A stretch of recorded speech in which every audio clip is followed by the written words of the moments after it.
The lamps flicker low, their glow trembling against windows rimmed with frost. The air carries the scent of coal smoke, and snow sharp, clean, and waiting. Each creak of the rafters sounds like the house exhaling, bracing itself against what's coming. Outside, the streets lie empty, the last footsteps already buried beneath a thin white film. Even the church bell has gone silent, its rope frozen stiff in the steeple's throat. The first snow of the winter has come early, and with it, something else. A stillness so deep it feels alive. It is the winter of 1879, a year that would begin with celebration and end in silence. The crops had failed that autumn, and coal was scarce. Families huddled close to their hearths, the glow of the embers painting faces pale and hollow. The river froze first, then the wells, then the hearts of those who watched their candles burn shorter each night. Across the moors, travelers vanished between villages, their bodies found months later when the thaw returned. Those who lived through it would never again trust the calm before the snow. Some would call it a storm, others a curse, but history would remember it as the night an entire village fell asleep and never woke.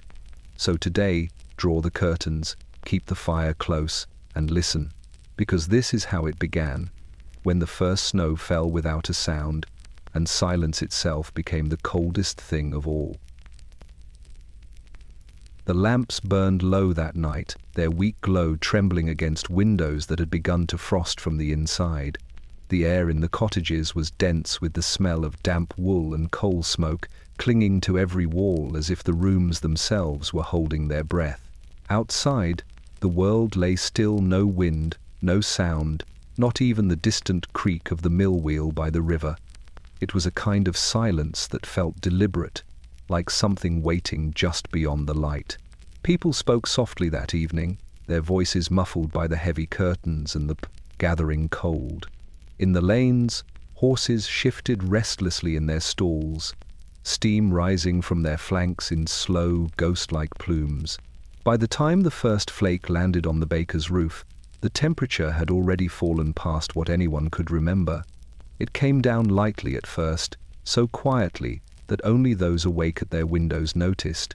Snow gathered along the eaves, soft and unthreatening, a gentle veil across the cobbles and hedgerows. But there was something strange about it, something in the way it fell straight down, without wind, without hurry, as though gravity itself had grown weary. In the darkened houses, candles guttered and went out one by one, leaving only the faint orange glow of the hearths and the dull pulse of the embers.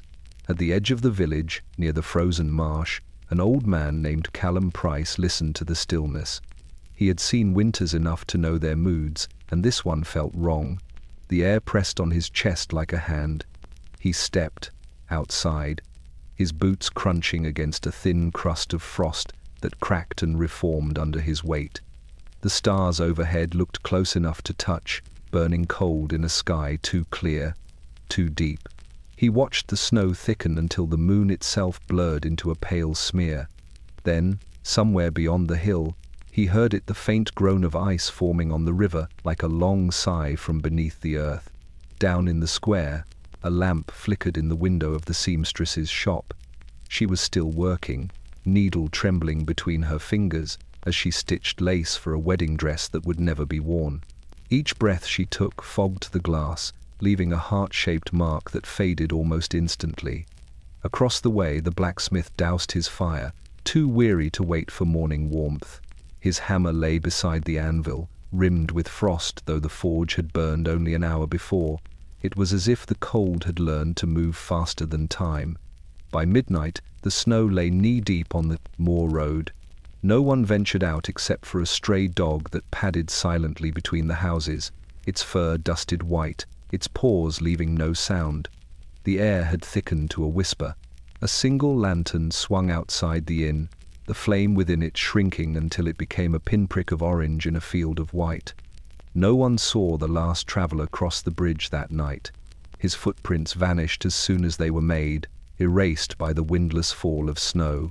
When the morning came, there would be no sound of carriages, no calls from the riverbank, no birdsong over the thatched roofs.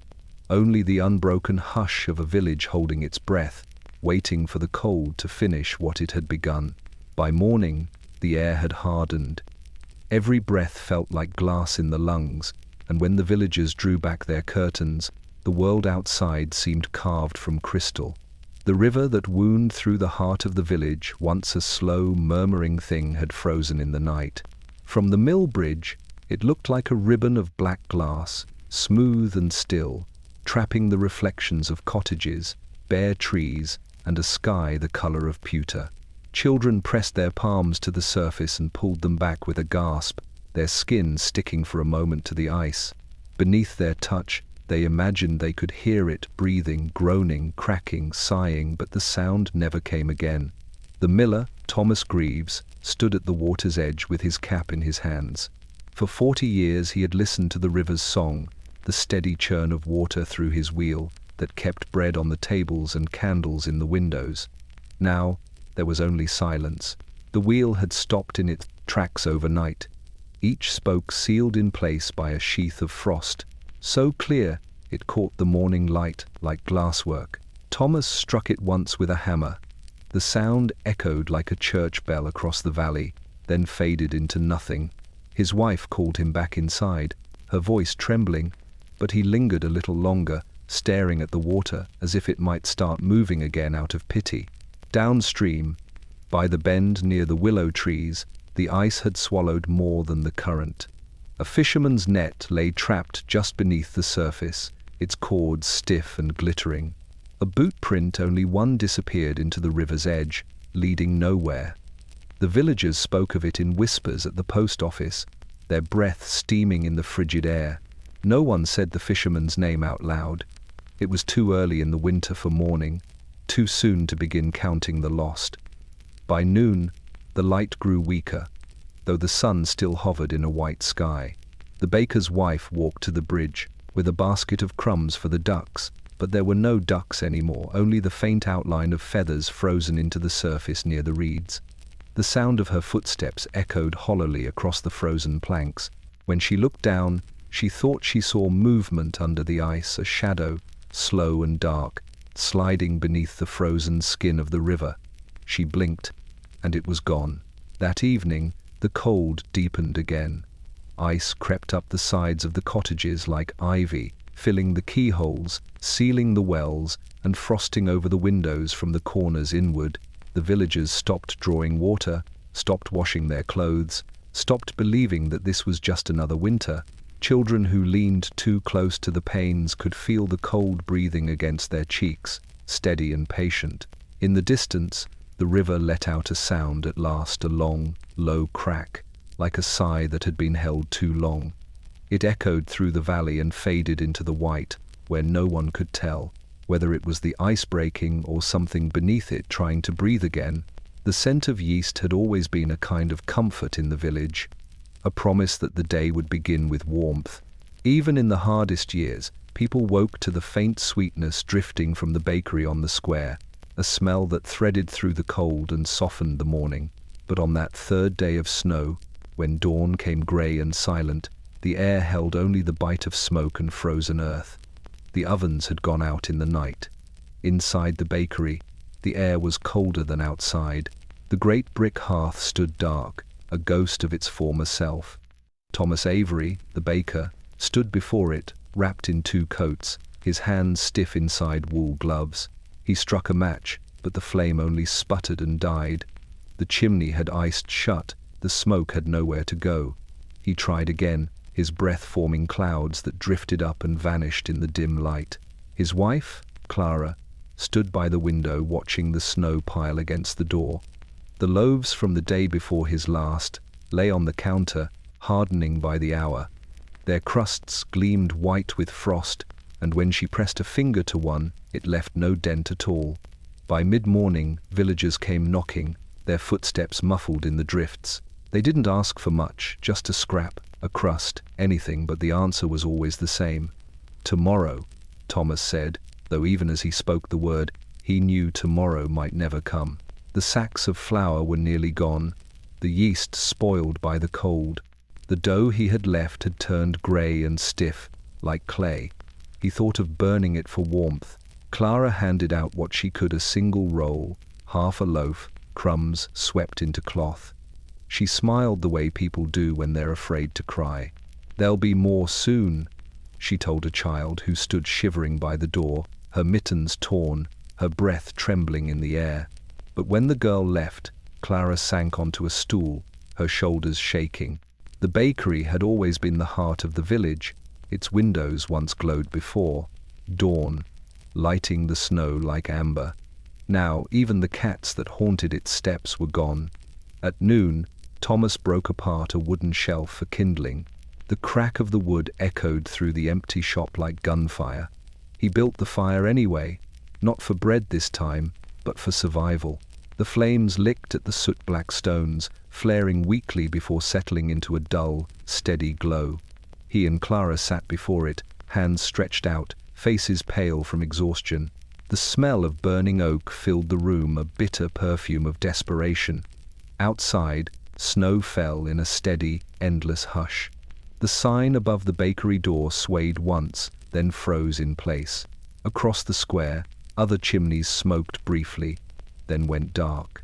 The day slipped into night without warning, the grey turning to black, as if the sun had simply given up. Inside the bakery, the last loaf cooled on the counter, untouched. Its crust cracked in the silence, a tiny sound swallowed by the storm. By morning, frost would claim it too, sealing it in white, the final offering of a hearth gone cold. At the far edge of the village, where the road narrowed into a single track and the trees leaned close like eavesdropping giants, stood a cottage with its shutters sealed in frost. The widow Fairley had lived there alone since her husband's passing 2 winters before, and though age had bent her spine and slowed her hands, she still lit her lamp each evening before the dark took hold. But on the 4th day of snow, no light showed through her windows. The glass had gone white, crusted over with ice so thick it looked carved. That morning, her neighbor tried to call from the gate, but his words vanished into the still air. The snow swallowed sound. Even the echo of his boots died before it reached the door. When he pressed his gloved hand to the latch, it wouldn't move. The frost had welded it shut. He knocked once, twice, then harder, but the sound was dull, as if the wood were listening and refused to answer. Inside, Mrs. Fairley sat in her chair by the window, wrapped in layers of shawls that smelled faintly of lavender and smoke. The kettle on her stove had frozen where it stood, its spout sealed in a perfect curve of ice. Each time she breathed, a puff of white escaped her lips, drifting upward like the ghosts of her words. She whispered her husband's name now and then, not out of fear, but habit. His coat still hung on the peg by the door. She spoke to it sometimes, telling him about the weather, about how the birds had stopped visiting the feeder, about how quiet the nights had become. The cold had crept into her bones days ago. It started in her fingers first, then moved to her knees. The firewood was gone, and she had taken to burning old letters and newspapers to keep the stove alight. The words turned to smoke and vanished in the same air that froze her breath. That morning, she had woken before dawn and tried to open the shutters, hoping for a little light. But the window was rimed thick with frost. When she touched it, the ice clung to her skin, like a living thing. Outside, her neighbor circled to the back, his breath coming short. He found the door there frozen too, its hinges packed with ice. He called again, pressing his ear to the frame, but heard only the faint tick of a clock, a sound too steady, too deliberate. It took him an hour to break the latch with his axe, the metal ringing with every blow. When the door finally gave, a gust of air rolled out, colder than the snow itself. He found her in her chair, eyes closed, hands folded neatly in her lap. The frost had claimed her gently, laying a thin sheen over her hair and lashes, as if she had been kissed by the snow. The clock still ticked beside her, marking the seconds she no longer needed. He covered her with a quilt and sat for a while in silence, unwilling to leave her alone just yet. When he finally stepped outside, the door would not close behind him. The hinges had frozen open, and the wind, if it could still be called that, slipped through the frame with a coming. low sigh. It sounded almost like a breath, and somewhere deep in the heart of the village, another latch was icing shut. The fifth morning arrived without dawn. The horizon never brightened, only shifted from black to a dim silver that made every roof and branch look carved from bone. The snow had stopped falling, but the air still trembled with the weight of it. It was as though the world had paused mid-breath, uncertain whether to go on. People opened their doors and stepped into a silence so absolute that even their own footsteps startled them.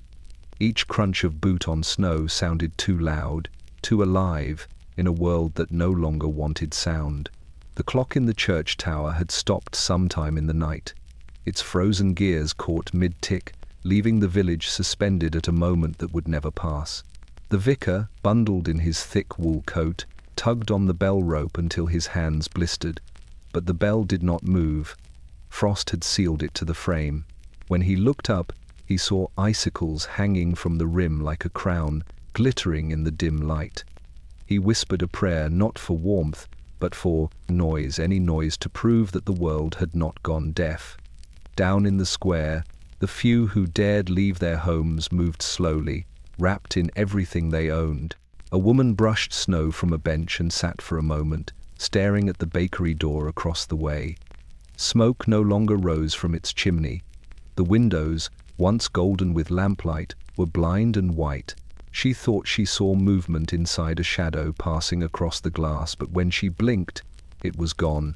Even the animals had fallen quiet. The horses in the stable stood nose to flank, their breath frozen in thin white threads. The butcher's cat, which had prowled the alleys for years, had vanished 2 days before. Birds had not been seen since the first storm. The sky, stripped of sound and color, offered no sign of life. Only the snow itself seemed to move, shifting, settling, whispering faintly as it sank under its own weight. Children, forbidden from playing outdoors, pressed their faces to the windows and tried to hear something, anything. One boy swore he could hear the river talking beneath the ice, but when his mother listened, there was only silence. She turned away quickly, clutching the cross at her throat. There were stories, old and half forgotten, about winters that could listen, about storms that came not to destroy, but to hush. As night fell again, the silence grew heavier, pressing on the rooftops, thickening in the air. When the wind did stir at last, it didn't howl or whistle, it sighed, a soft exhale through frozen chimneys. In that soundless dark, the villagers began to whisper their prayers louder than before, as if trying to fill the emptiness. But even their words seemed to vanish into the cold, swallowed by something vast and unseen. By midnight, the entire village slept beneath a sheet of moonlight. The snow gleamed pale and unbroken, covering doors, paths, and graves alike. Not a soul stirred, not a candle burned. If anyone had walked through the square just then, they might have believed the place abandoned, and perhaps, in a way, it already was. For in the long hush that blanketed the valley, even time seemed to bow its head and listen to the sound of nothing.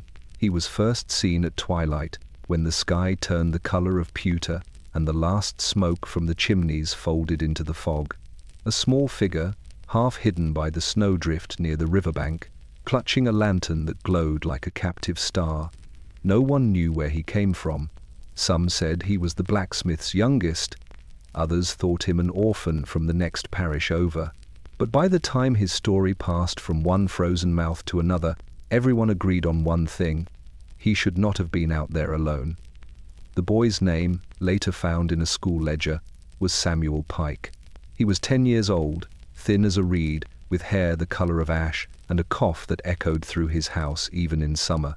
His father, a fisherman, had gone missing 2 nights before, the last man to walk the river road before it vanished beneath the ice. His mother had searched until her breath came in gasps, calling his name until the wind carried it away. When she fell asleep at the table, head resting on her arms, Samuel took the lantern from the hook by the door and stepped into the white. The air was so cold it stripped the sound from his footsteps. The only noise was the faint crackle of the wick inside the glass, a tiny flame trembling in the dark. The snow rose higher than his knees, But he didn't stop. He followed the frozen river, the same path his father had walked each evening on his way to the boats. Here and there, a shape jutted from the snow, a fence post, a half-buried oar, a crow frozen mid-flight, wings outstretched and stiff. Samuel lifted the lantern higher. Its glow caught on the ice, scattering light into 1,000 tiny stars that pulsed and vanished as quickly as they came.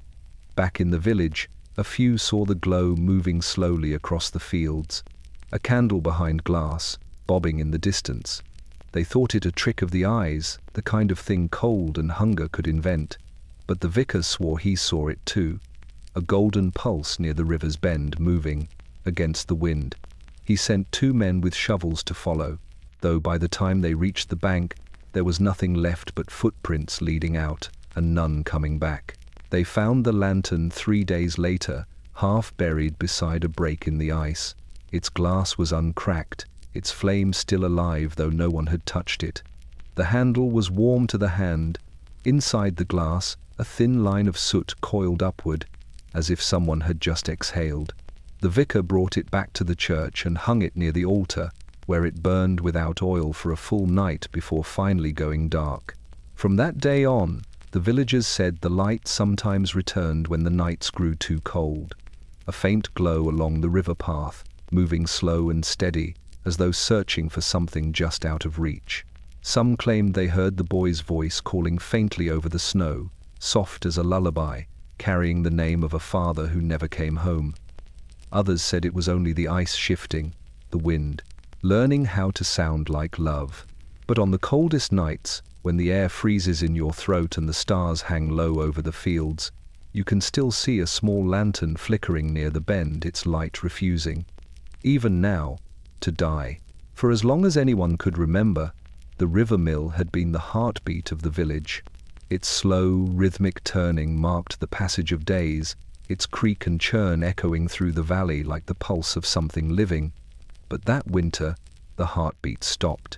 By the 7th day, the great wheel stood motionless, frozen in place by a sheath of ice so thick it looked carved from crystal.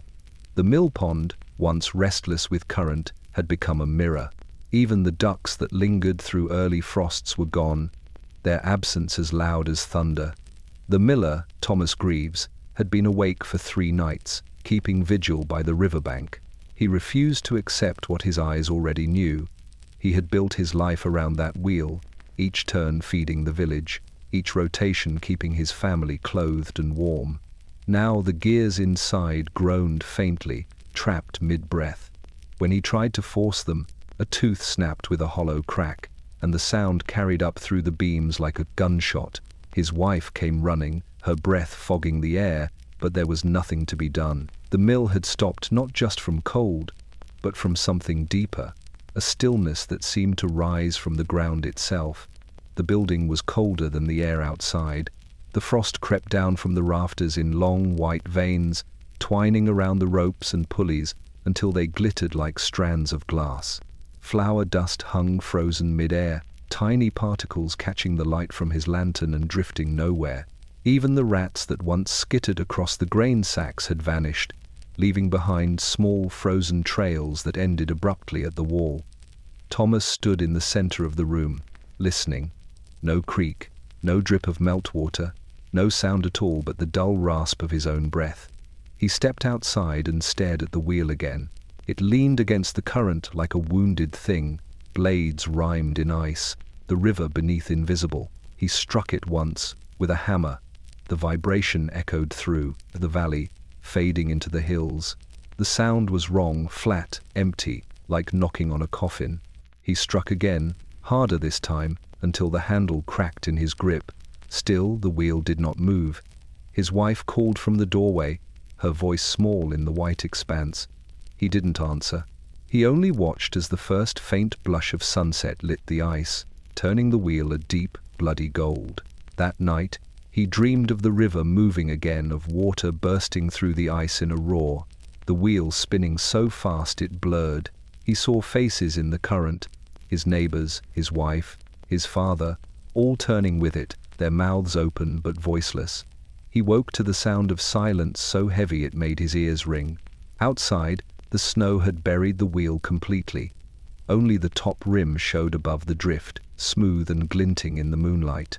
He pressed a hand against the frozen wall and felt nothing beneath, no hum, no tremor, no life. By morning, the villagers would come and find the mill, door open, the tools stacked neatly on the bench, the hearth still warm from a fire that had burned itself out. They would find Thomas's coat by the riverbank, dusted with snow, but his boots would be gone. Some would say he had gone to find where the river began, to look for the source of its silence. Others would whisper he had become part of it.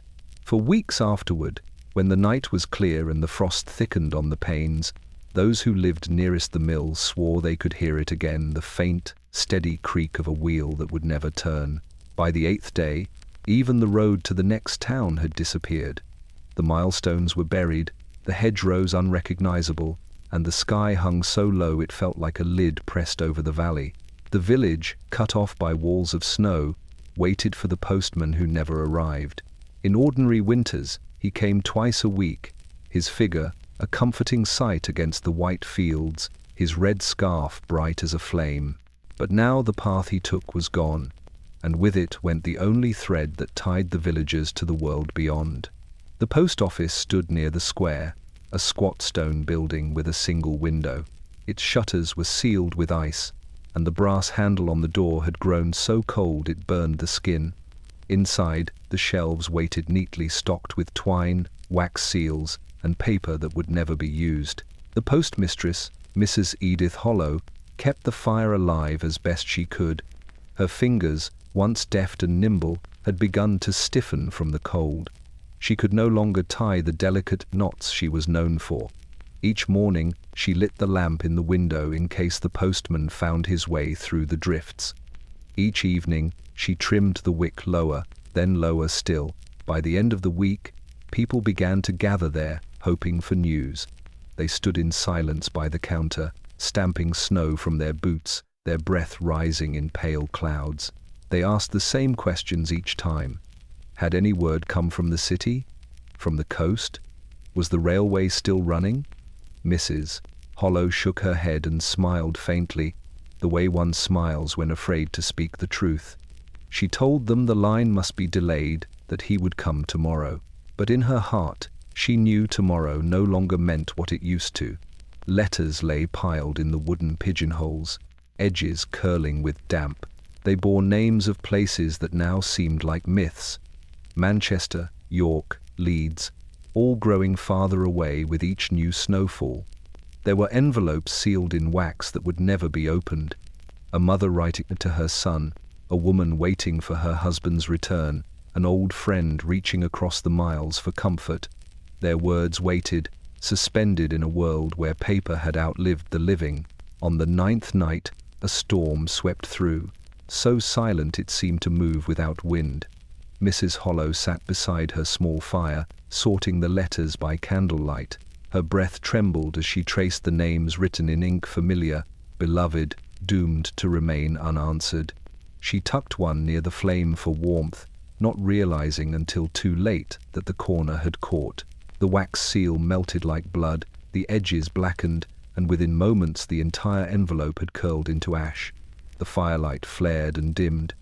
She reached to save it but stopped halfway. The warmth felt too good on her skin. When the fire went out before dawn, the lamp in the window stayed unlit. The villagers noticed its absence, but said nothing. The next day, the snow covered the path to the post office entirely, and the drifts climbed, so high that even the sign above the door vanished from sight. Weeks later, when the thaw came at last, a child found the bundle of letters still resting on the counter edges, crisped, names faded, their stories locked forever inside the paper. Long after the postman's route was forgotten, people still spoke of the building with the frozen door.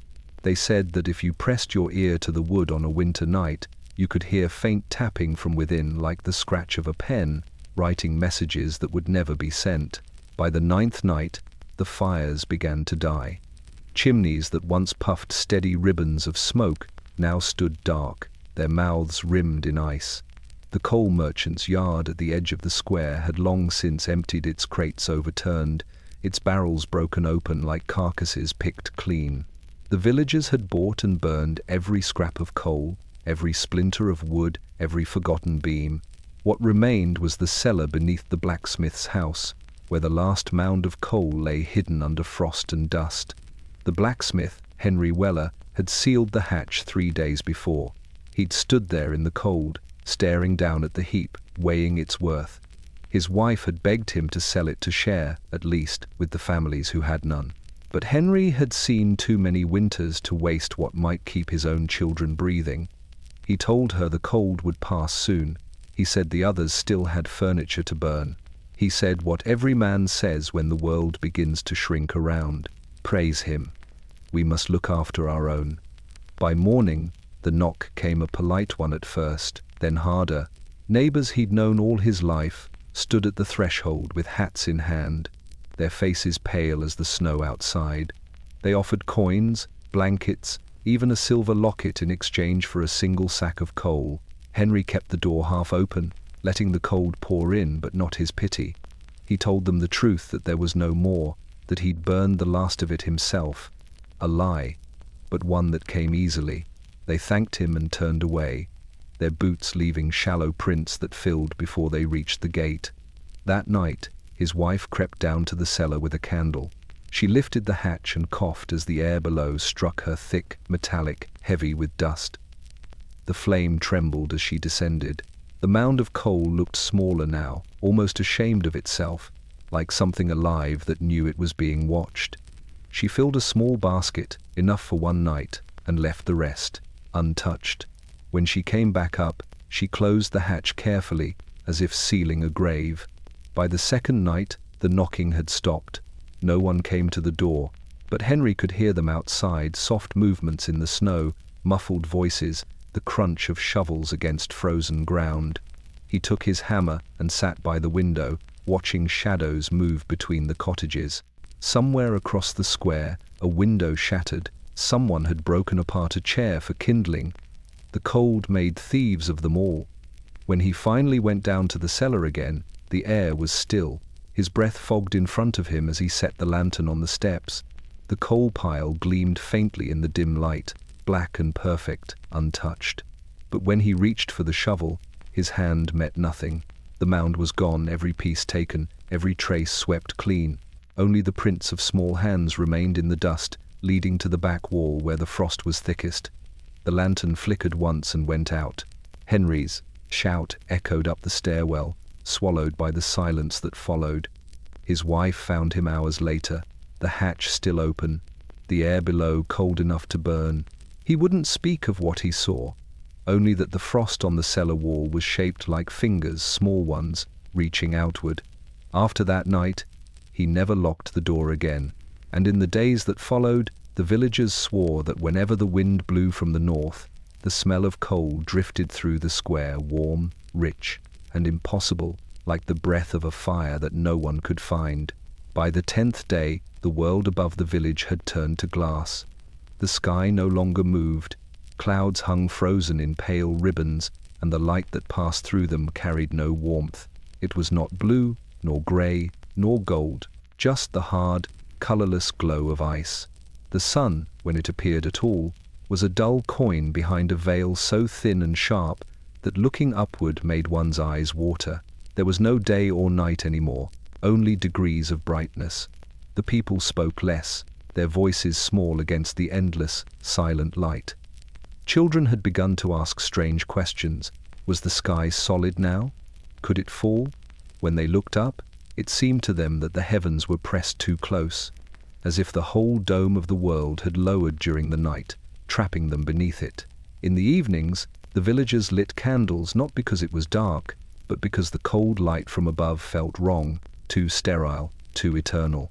Shadows no longer stretched or changed shape. They simply lay flat, grey, outlines without depth or life. The vicar, ever the optimist, told them it was only a spell of weather, a trick of the season, nothing more. Yet even he had begun to lose colour in his cheeks. He kept to the chapel, praying before the altar where frost had crept over the silver cross like a spider's web. When he sang the morning psalm, the air turned his voice brittle. the notes breaking mid-phrase. The sound carried strangely, echoing back from the frozen hills with a metallic ring, as though the sky itself were listening and reflecting his song. At night, when the lamps were lit, the villagers noticed that the stars seemed nearer than they should be. They shone with a hard, cold brilliance, each one sharp as a needle. The children whispered that the stars were holes in the ice above them, tiny punctures through which heaven was watching. Their mothers hushed them, but they, too, found themselves glancing upward with unease. Sometimes a flare would move across the sky, slow, silent, white. Not a shooting star, but something deliberate, something that glided. It vanished each time. It passed directly above the village, as if swallowed by the air. One night, Henry Weller's wife saw her reflection in the sky. She had gone out to fetch snow for water and paused by the well, her pail dangling from her hand. When she looked up, she saw her own face staring down from the dome above, pale, expressionless, eyes hollow as glass. She stumbled back, dropping the pail, and the sound of metal striking ice was so loud it broke the night stillness for the first time in days. Her scream brought no echo. The air swallowed it whole. The next morning, others swore the same. The sky was showing them things, faces, shapes, movements faint as breath on a window pane. Some said they saw their loved ones who had already vanished, their images drifting behind the translucent veil of light. Others saw nothing but the frozen gleam. By the end of the week, no one looked up anymore. They walked with heads bowed, eyes to the ground, as though afraid the glass would crack and fall upon them. And in the quiet between breaths, when the air stilled completely, the villagers swore they could hear it above them, a thin, crystalline hum, deep and constant, as if the sky itself were straining under the weight of its own silence. The schoolhouse had always been the warmest place in the village. Even in the hardest winters, when frost silvered the windows and snow climbed halfway up the walls, its stove glowed red and steady. Children would gather around it each morning, hands outstretched, breath fogging in laughter. Their teacher, Miss Agnes Bell, a woman of gentle voice and quick wit, often said the school was not just a place for lessons, it was a place to keep the dark away. But by the 11th day of that winter, even the dark seemed warmer than the air inside. The door hinges were crusted white. The stove, once the heartbeat of the room, stood silent and cold, its iron belly hollow. Miss Bell had burned everything she could, her spare shoes, old exam papers, the benches from the back of the room. Only the blackboard remained untouched, its surface covered with half-erased words, arithmetic, prayer, patience. The chalk dust had frozen to the slate like frost. There were only 7 children left now. The others had stopped coming, some too sick to walk, some kept home by frightened parents, and one, the lantern boy, gone altogether. The remaining few sat close to one another, wrapped in scarves and blankets, their breaths mingling in pale clouds. The youngest, Anna, had taken to humming softly while she wrote, her tune the same lullaby her mother once sang. The sound trembled in the stillness, then faded before reaching the far wall. Miss Bell's hands were raw from lighting and relighting the meager fire. She had no more coal, so she fed the stove bits of her own desk. The room filled with the scent of burning varnish, sharp and sweet. She coughed into a handkerchief, then turned back to her pupils and smiled through the haze. "You see," she told them, her voice soft and cracked, "a fire is like a lesson. It needs tending, or it forgets itself." The children nodded, though they barely heard her. Their eyes followed the small flame as though it were the only thing keeping them awake. By afternoon, the frost began to bloom inside the room again. It crept up the walls, tracing white veins over the plaster, wrapping around the edges of the windows. The sunlight, when it came, carried no heat. It merely illuminated the cold, turning the frozen air into a glittering mist. The children's inkpots stiffened, pens froze mid-stroke. Miss Bell took the pages from their hands and pressed them to her chest, to thaw the words back into meaning. As evening fell, she gathered them near the stove. They read aloud from the Psalms, their voices faint but steady. Each exhale hung in the air for a moment before vanishing, leaving behind only silence. When the last line was spoken, Miss Bell looked to the window. The frost had thickened so completely that the outside world was gone. Only their reflections stared back 7 small faces, her own among them, pale and still, as if already captured in glass. That night, the schoolhouse stayed lit long after the village lamps went dark. From outside, its windows glowed a soft amber, flickering like a lantern left to guard the sleeping world. But by morning, the glow had dimmed. The children's slates lay scattered on the floor, their lessons half finished, the final words written in shaky chalk. "We are here." The stove was cold again, its last breath of smoke frozen mid-spiral, still reaching for the ceiling.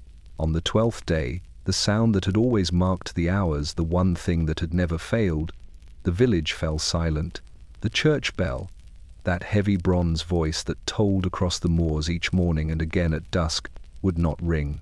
Its rope hung stiff and white, frozen to the beam, and when the vicar tugged, it refused to move. The frost had crept into the tower overnight, winding itself around the bell's lip like ivy made of glass. Even the pigeons that roosted in the rafters were gone. The air up there was too cold to hold life. The vicar, Reverend Calden, had been the first to notice. He rose before dawn, as he always did, and found his breath forming clouds that refused to vanish. He lit a lantern and made his way up the narrow stairwell, the stone steps groaning beneath his boots. The air grew thinner the higher he climbed, each breath sharp as needles. When he reached the belfry, the sight stopped him where he stood. The bell, his bell, was no longer bronze but white, its surface encased in a thick sheath of frost. Icicles hung from its rim like a crown of daggers. In the light of his lantern, they shimmered with quiet menace. He reached out and touched the side of it, just to be sure it was real, and his fingers stuck fast. The metal was so cold it burned.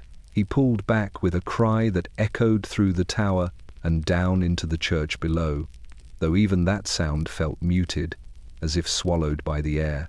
When he looked at his hand, the skin had turned the color of parchment. He wrapped it in his sleeve and tried again, this time taking hold of the rope, but the fibers crumbled under his grip, frozen through, brittle as straw. By mid-morning, word had spread that the bell would not ring.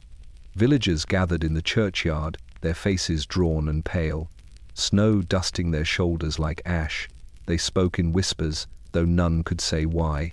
Perhaps because the silence from above seemed sacred somehow, like a held breath. A few tried to help men with torches and hammers, but the firelight only flickered uselessly against the ice. The flame could not catch. Reverend Calden stood among them, his injured hand tucked inside his coat, his breath clouding before his face. He tried to lead them in song, hoping their voices might warm the air, but even the hymns came weak and thin. The sound drifted upward, touched the frozen bell, and died there. No echo returned. It was as though heaven itself had turned its back. That night, he stayed in the church alone. He lit candles along the altar until the whole nave shimmered with light, the wax dripping in slow tears. He knelt beneath the bell tower and prayed not for warmth, but for sound, for proof that something beyond his voice still listened. Above him, the frost continued its slow conquest, creeping over the carved saints and down the wooden beams. When morning came, the candles had long since burned out. The first rays of light broke through the stained glass, fractured into pale shards across the pews.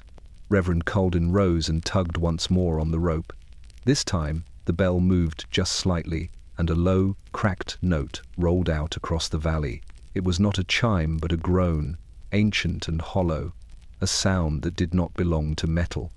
The villagers heard it in their homes and froze where they stood. Some crossed themselves. Others whispered that it wasn't the bell they'd heard at all, but something answering from within the ice. After that morning, the church bell never rang again. But sometimes, when the frost was thickest and the sky the color of steel, a low hum drifted from the tower, a single, trembling note that no wind could explain. The villagers stopped calling it a bell and started calling it what it had become, the voice of the cold itself. By the 13th day, the snow no longer looked white. It had greyed with soot and smoke, with the faint black dust from chimneys that no longer burned clean. Beneath it, the roads had vanished, but people still followed the faint grooves left by wagon wheels, ghosts of paths that led nowhere. Through that ashen silence rode Dr. William Merton, his horse stumbling, breath pluming, hooves sinking deep into the drifts. He rode because he always had, because when someone fell ill, they called for him, and he came. That was the promise he'd made to this village years ago, when his hands were steadier and his eyes not yet tired. The cold had changed his work. It was no longer coughs and fevers or births and bruises. Now he saw blue lips, blackened fingertips, lungs that refused to draw air. He rode from house to house with a leather bag stiff from frost and bottles that clinked like frozen bells. His lantern swung from the saddle, its light thin and jaundiced. In the glow, snowflakes looked like ash falling upward. He began at the widow Fairley's cottage, though he already knew what he would find there. The neighbours had covered the windows with sheets, the door sealed shut. He paused, hat in hand, before riding on toward the baker's shop. Inside, Clara Avery sat by the empty hearth, her hands folded over her apron. She smiled when she saw him, though her lips cracked at the corners. Her husband lay upstairs, a blanket pulled to his chin, his chest rising only slightly with each breath. The doctor pressed his stethoscope cold as iron to the man's ribs and heard nothing at first. Then, faintly, a flutter, not a heartbeat, but something smaller, like the tremor of a bird trapped behind glass. "You'll rest," Merton said gently. "You'll both keep warm." Clara nodded, though both of them knew there was no warmth left to keep. He moved on, leaving footprints that filled before he turned the corner. The schoolhouse was dark now, its door unlatched, a single chair toppled in the snow. He didn't go inside, he had no strength for children. Instead, he turned toward the church, its steeple barely visible through the fog. The bell had fallen silent, but in its absence, the wind seemed to hum in a low, mournful key. When he reached the churchyard, he dismounted. His horse's breath came in harsh, rhythmic clouds, its mane sparkled with frost. Merton laid a hand on its neck for a moment, grounding himself in the small heat of its body. Then he walked among the gravestones, some newly marked, others hidden beneath the snow. He was not there to pray. He was there to listen, to measure the pulse of a dying village, to count its remaining heartbeats in the still air. That night, he made his last call. A cottage at the farthest edge of the road, its roof sagging beneath the weight of the storm. Inside, a man lay by the hearth, his body half covered in blankets. The doctor knelt, checked for breath, and found none. He stayed there for a long time, staring at the man's open eyes, their irises dulled to grey. Then he closed them gently and rose to leave. His lantern's light swept across the room, catching on something near the window, a frost pattern, spiraling, delicate, and perfect. It looked like lungs. When Dr. Merton rode home, the snow had stopped falling. The world around him was silent, still, and gleaming. He looked back only once, toward the small house behind him, and thought he saw a figure standing in the doorway, a faint shadow holding a lantern of its own. But the wind shifted, and the shape dissolved into the frost. He returned to his own house at dawn. His horse waited outside the stable, steam rising from its flanks. The saddle was empty. By the 14th morning, even the cows refused to rise. They stood in the byre like statues, their breath forming faint halos around their muzzles, their hides glittering with a thin frost that never melted. The air smelled faintly of iron and something sour, a quiet rot that crept beneath the sweetness of hay. When the farmer's wife, Margaret Lyle, pushed open the barn door, it groaned like an old throat. She carried her tin pail, though she already knew it would come back half empty. The straw crackled beneath her boots. The lantern's light threw long shadows up the walls, dancing across the wooden beams that wept with condensation before freezing mid-drip. She ran a hand along the nearest cow's flank. The animal shuddered but didn't move. Margaret whispered to it, her voice soft, almost apologetic. "Come now, my girl. We've got to try." She knelt, pressing her head against the warm side of the creature, and began to milk. The first sound, a hollow metallic drip, into the pail broke the silence like a heartbeat. Then came another, slower, and another still. But when she lifted the bucket to the light, the milk shimmered strangely. It was not white. It was tinged faintly blue, translucent, as though it had borrowed its color from the frozen air. She stared at it, blinking, then dipped her fingers in. It was colder than snow and thicker than cream, with an odor faintly metallic, almost chemical. The cow turned its head, watching her with one unblinking glassy eye. Margaret set the pail down carefully, as if it might shatter. By midday, word had spread. The Lyle's milk had turned. Other farmers checked their own stock and found the same buckets of pale liquid gleaming faintly in the gloom, each pail catching the light with an unnatural sheen. Some said it was the cold, others whispered of poison in the soil, or the river freezing wrong. The vicar said it was a sign, though he would not say of what. That evening, Margaret carried the strange milk to her house and set it by the fire, hoping the heat would warm it back to normal. But when she lifted the lid an hour later, it had grown thicker still, congealing into something like glass. She touched it once with the tip of her finger, and it cracked not like ice, but like porcelain. Beneath the surface, a faint light pulsed, blue and dim, like the heartbeat of something that should not exist. Her husband, George, told her to pour it away. She took the bucket outside, her breath coming in short bursts of mist. The snow caught the spill as it fell, soaking it in streaks of blue that glowed faintly in the half-light.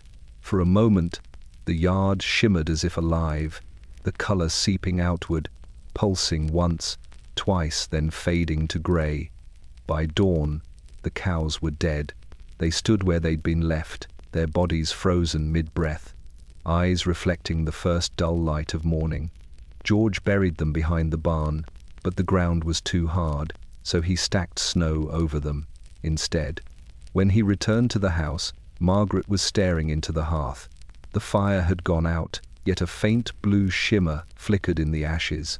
Later, the villagers said that in the nights that followed, the snow near the Lyle's farm glowed faintly when the moon was high, soft blue veins tracing the earth, leading toward the barn and vanishing beneath its doors. No one ever went inside again. And long after the thaw came, when spring returned and the world began to move once more, nothing would grow where that milk had spilled. The ground stayed cold, the color stayed gone. By the 15th night, the snow had swallowed everything but the faint glimmers that clung to the windows. Every house had its candle, one small trembling flame fighting against the dark. In a world gone colorless, they were the only signs of life left. To look across the valley at dusk was to see a scatter of gold sparks floating in the white, like stars fallen too low to rise again. But each evening, one by one, those lights winked out. At the far end of the village, a single candle still burned in the window of the Fairley cottage. The widow had been buried days ago, yet her house continued to glow each night, the same soft amber hue, as though she'd never left. The neighbors noticed, of course. They whispered of drafts or tricks of the wind, but no one dared go inside. Some said they saw a shadow move behind the curtain, a slow, deliberate shape that passed by the flame as though tending it. Others swore that when the snow fell heavy, the light grew stronger, pulsing like a brew 5, heartbeat in the dark. On the 5th evening of that week, young Ruth Avery, the baker's daughter, decided to see for herself. Her mother had warned her to stay close to the hearth, but the pull of that candle was too strong. She wrapped herself in a wool shawl and crossed the silent square. The snow came to her knees, glittering faintly under a thin slice of moon. No wind, no sound, only the crunch of her boots and the far-off groan of the ice-bound river. When she reached the widow's gate, the latch was frozen solid. She pushed until the hinges snapped and the gate sagged open. The house loomed before her, its roof bowed under the weight of the storm. The candle still burned in the window, steady and tall, its flame unnaturally still. Ruth pressed her palm to the glass, expecting to feel heat, but it was cold, colder than the air outside. Inside, the curtains stirred as though moved by a hand. She knocked once, softly. The sound was swallowed by the snow. She knocked again, louder this time. No answer. When she tried the door, it opened without resistance. The air that met her was stale, sweet with the scent of wax and something faintly floral, lavender maybe, or the memory of it. The candle stood on the table by the window, just as she'd seen it, its wick burning low but steady. The rest of the room was bare. No footprints in the dust, no breath in the air. Ruth stepped closer. The flame didn't flicker, even when she moved beside it. She leaned in, her face reflected faintly in the wax pooling at its base. For a heartbeat, she thought she saw someone else in the reflection, another face, older, watching her from just beyond the flame. The candle sputtered then, once, twice, and went out.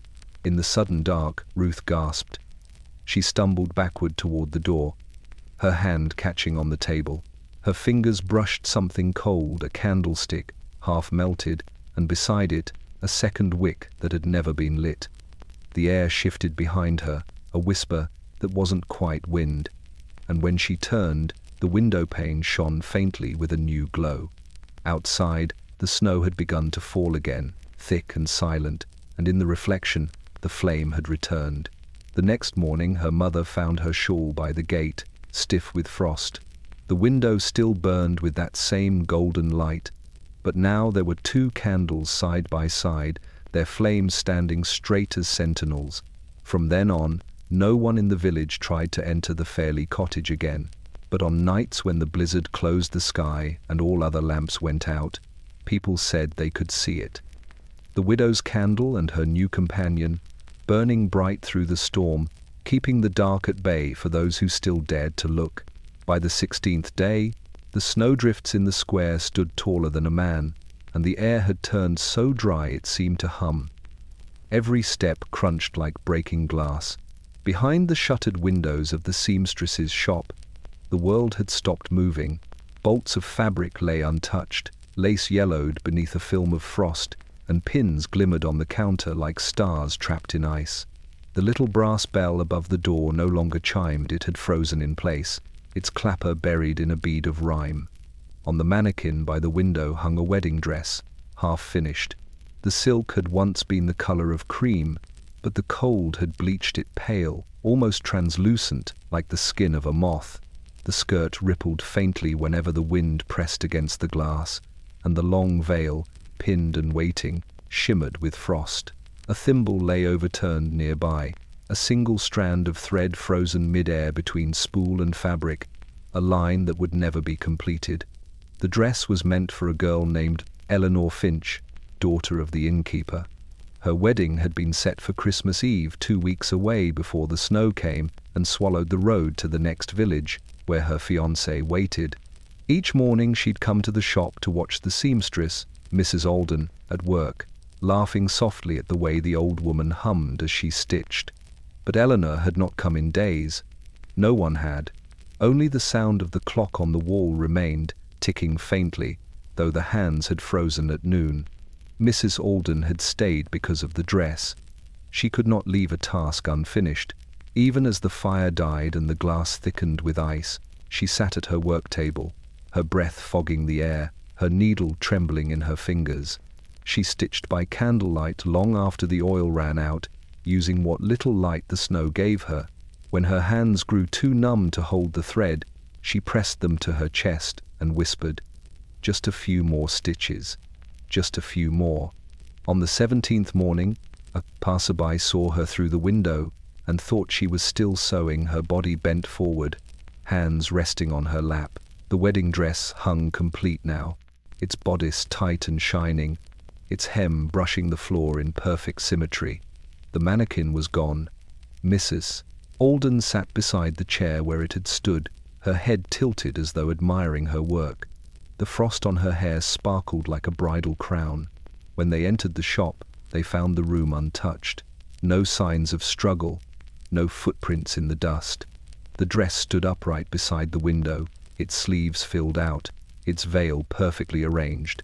Some said it was just the draft that made it move, the shifting of air through cracks in the wall. But others swore they saw something more, that the veil quivered as if someone beneath it was breathing. After they buried Mrs. Alden, no one dared move the dress. It remained in the window all winter, glowing softly when the sun struck the glass, its folds catching the light like water. Come spring, when the thaw finally began, a traveller passing through the village stopped and looked up at the shop. He said he saw a woman standing inside, framed by the pale gown, her face hidden beneath the veil. When he blinked, she was gone, but the dress swayed gently, as though someone had just stepped away from wearing it. And when night fell, the villagers swore that a new sound joined the silence, the faint whisper of silk moving somewhere deep within the storm, as if the bride had finally found her road, walking alone through the snow toward a wedding that would never come. By the 17th day, the earth was as hard as stone. The graves in the churchyard, once soft mounds of snow, had frozen solid, their edges sharp and glinting in the pale light. No spade could break them, no pick could pierce the crust. It was the first time in living memory that the dead could not be buried. They lay instead in their cottages, beneath sheets that stiffened with frost, waiting for the thaw. And in a small house beside the chapel, the undertaker sat awake through the endless night, his hands raw and split, his hammer silent beside him. His name was Edmund Harrow, and he had buried everyone he'd ever known. He was a man of few words, with eyes that never strayed from his work, and hands that once moved with the precision of prayer. But the cold had taken that from him. His joints swelled until he could no longer bend his fingers, and the skin cracked open like old wood. Still, he tried. He oiled the hinges of his coffin press and sharpened the edge of his saw, though the metal shrieked in protest each time he touched it. The dead had always come in quiet seasons before illness in summer, accidents in autumn, but now they arrived one by one, each carried through his door on a makeshift sled or cart. He lined them against the wall, covered in blankets, as if they were only resting. Their faces were peaceful, blue-tinted beneath the lamplight. He worked through the night, measuring and cutting, though the boards splintered under his tools. The wood had frozen through, it rang like iron when struck. When the nails refused to drive, he heated them in the fire until they glowed red, the smell of resin and smoke filling the room. By dawn, he had finished 3 coffins, his breath fogged above them like incense. He wiped his brow, though the sweat froze on his sleeve before it could fall. He stared at his hands, swollen, bloodless, trembling, and for the first time in his life, he prayed, not for the dead, but for himself. "Just one more day," he whispered. "Let the ground soften by one more day."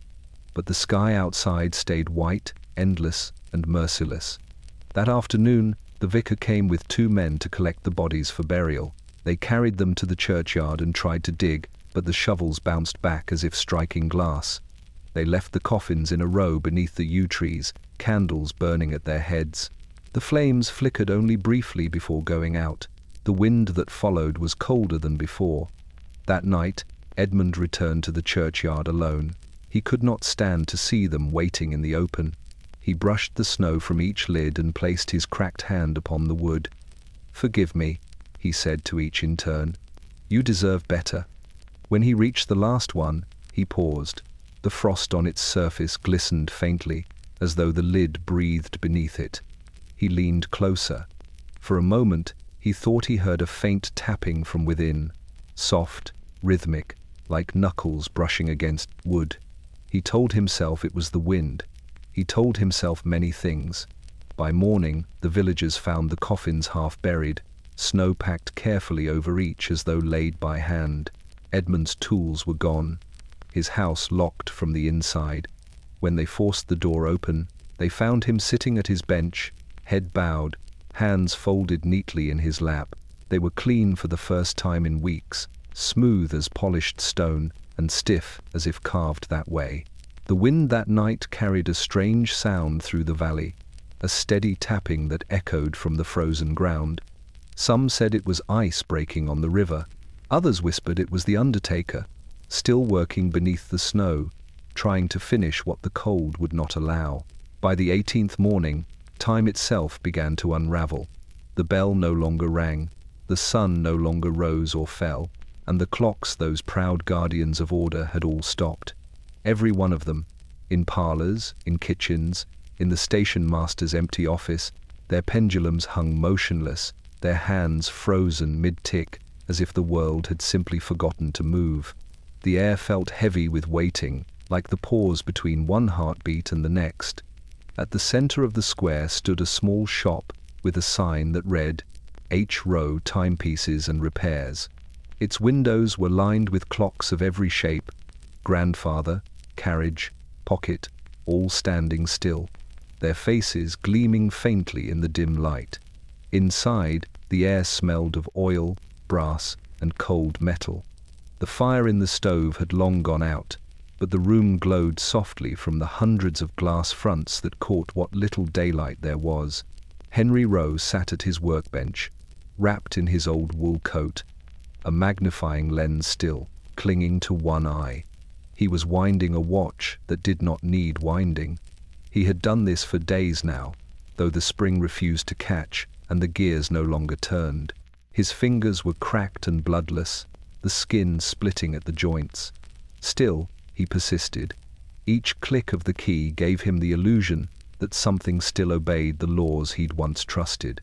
Around him, the silence ticked louder than any clock ever had. He had once been proud of his craft.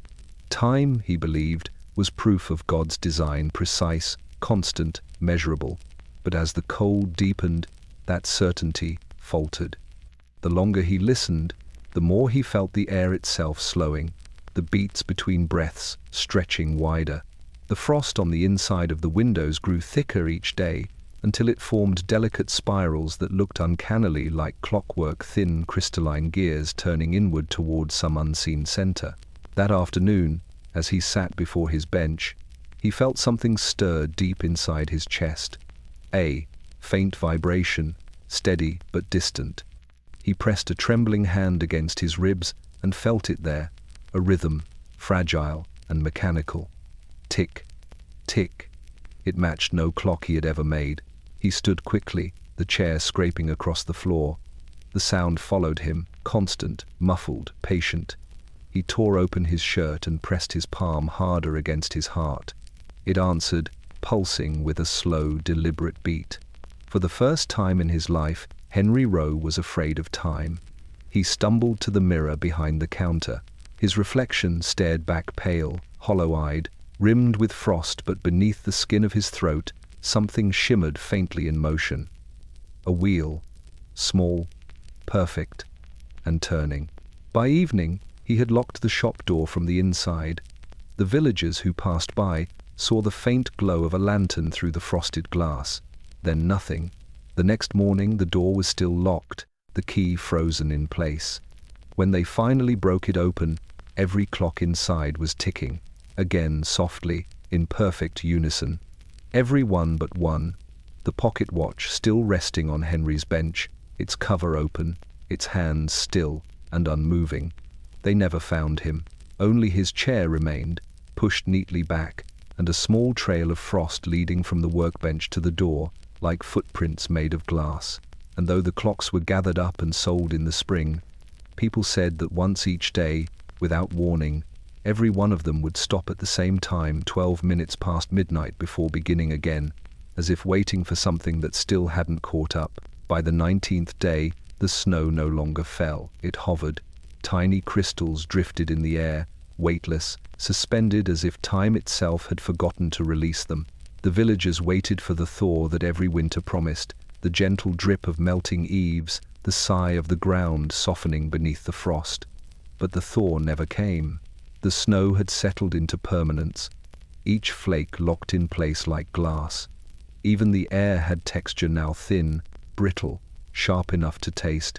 Each morning, those who still rose went to their windows and looked for change. They watched the horizon for color, for movement, for smoke from a neighboring chimney. There was none. The world outside was a painting, and they were trapped inside it. The river remained frozen, the mill wheel buried, the church bell silent. The sky hung low and white, its edge indistinguishable from the ground. Sometimes, the faint echo of cracking ice would roll across the valley, and they'd whisper that perhaps the thaw had begun. But it was only the sound of something giving way under the weight of eternity. In the baker's house, Clara Avery had stopped marking the days on her wall. The chalk lines meant nothing now. They blurred together beneath the thin veil of frost creeping up from the floorboards. She still woke before dawn, by habit more than hope, and lit a candle for her husband. The wax ran faster now, as though the flame was impatient. She warmed her hands above it and imagined the sound of melting snow, water dripping from eaves, the soft plop of slush beneath boots. But when she opened her door, the world stared back, motionless. The snow had begun to shine in strange colors, green, violet, faint hints of gold, as though it had stolen the light from the buried sun. At the vicarage, Reverend Colden wrote in his journal by lamplight, his pen trembling in his frozen hand. "The thaw does not come," he scrawled. "Even the dead will not yield." He looked out the window toward the churchyard, where the mounds of snow hid the coffins Edmund Harrow had buried by hand.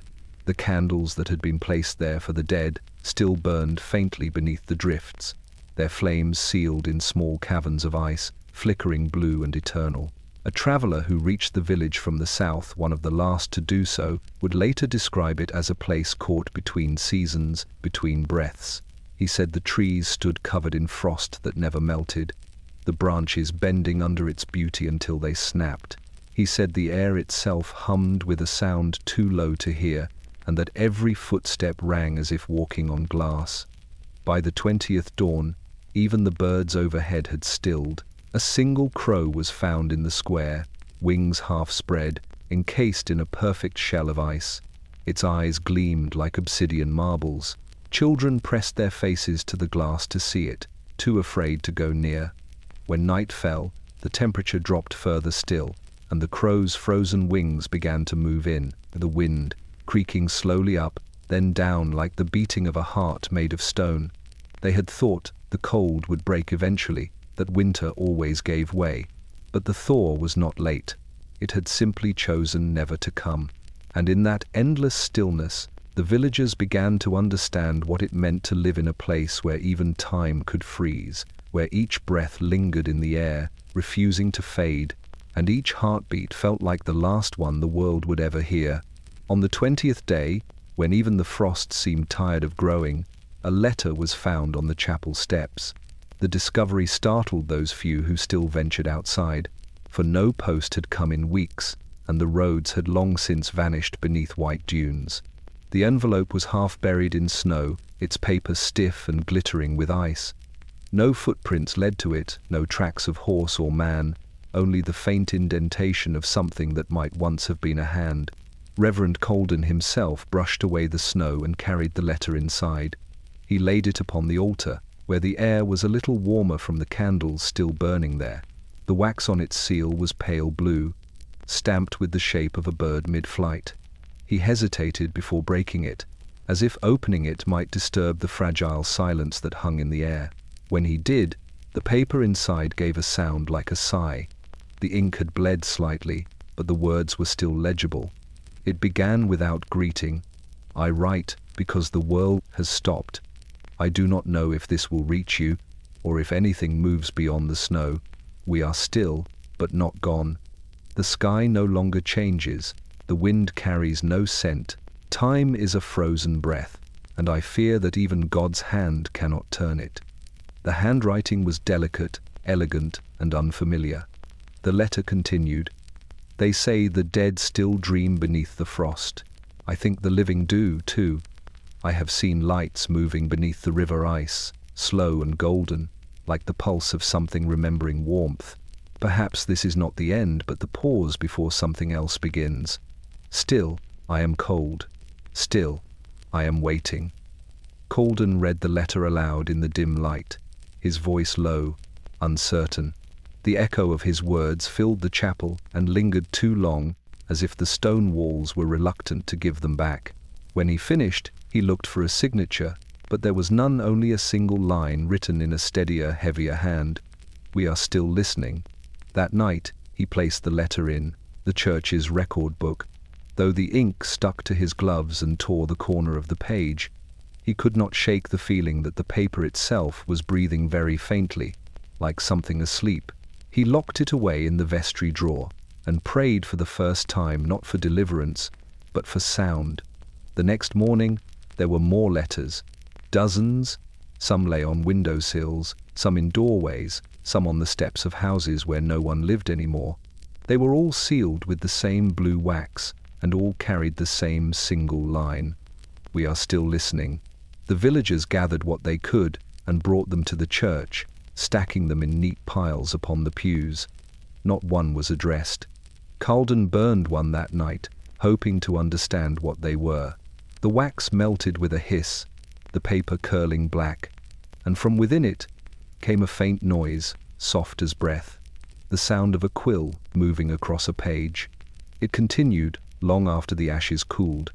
In the days that followed, no new letters came.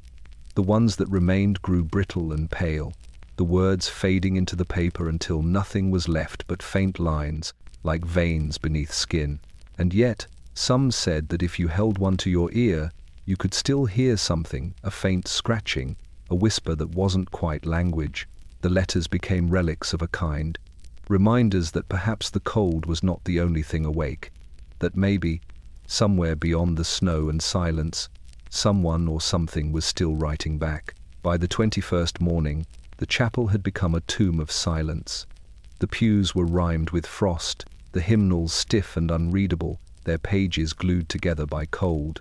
The air inside was heavy with the scent of wax and stone, of breath that had frozen before it could fade. Yet for all its stillness, the church felt occupied, as though the walls themselves were listening.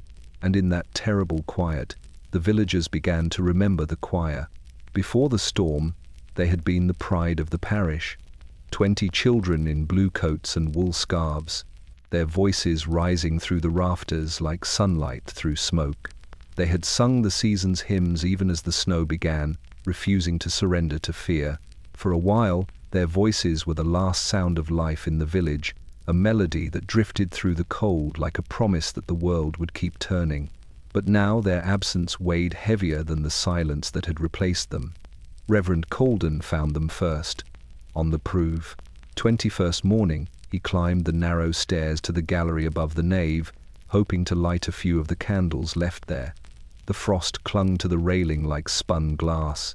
When his lantern caught the far wall, he froze. The children were there, sitting neatly in the front pew, just as they had on that last day of practice. Their hands were folded on their laps, their eyes closed, their faces serene. They were not asleep, but neither were they gone. Frost had sealed them where they sat, thin layers of ice tracing the outlines of their coats, their hair, even their eyelashes. The candlelight made them gleam like carved marble. Calden dropped to his knees. His breath trembled in the air, forming small clouds that hovered between him and them. "Children?" he whispered, though he knew they could not answer. The sound of his own voice startled him. It felt too loud, too alive. One of the choir books lay open on the railing, its notes shimmering beneath a film of frost. He reached for it, and as his gloved fingers brushed the page, the ice cracked softly, releasing a single, perfect note. It hung in the air, bright and thin, and then another joined it higher, fainter. The sound grew, swelling through the nave until it filled every corner of the church. The villagers outside heard it too, a low, haunting harmony drifting from the steeple. Some fell to their knees in the snow, others covered their ears. The music was beautiful but wrong, too slow, too still, like a hymn sung underwater. It went on for several minutes, then faded into silence as quickly as it had come. When the vicar opened his eyes, the children looked the same, though the ice on their lips seemed to glisten differently, as if they had just finished singing.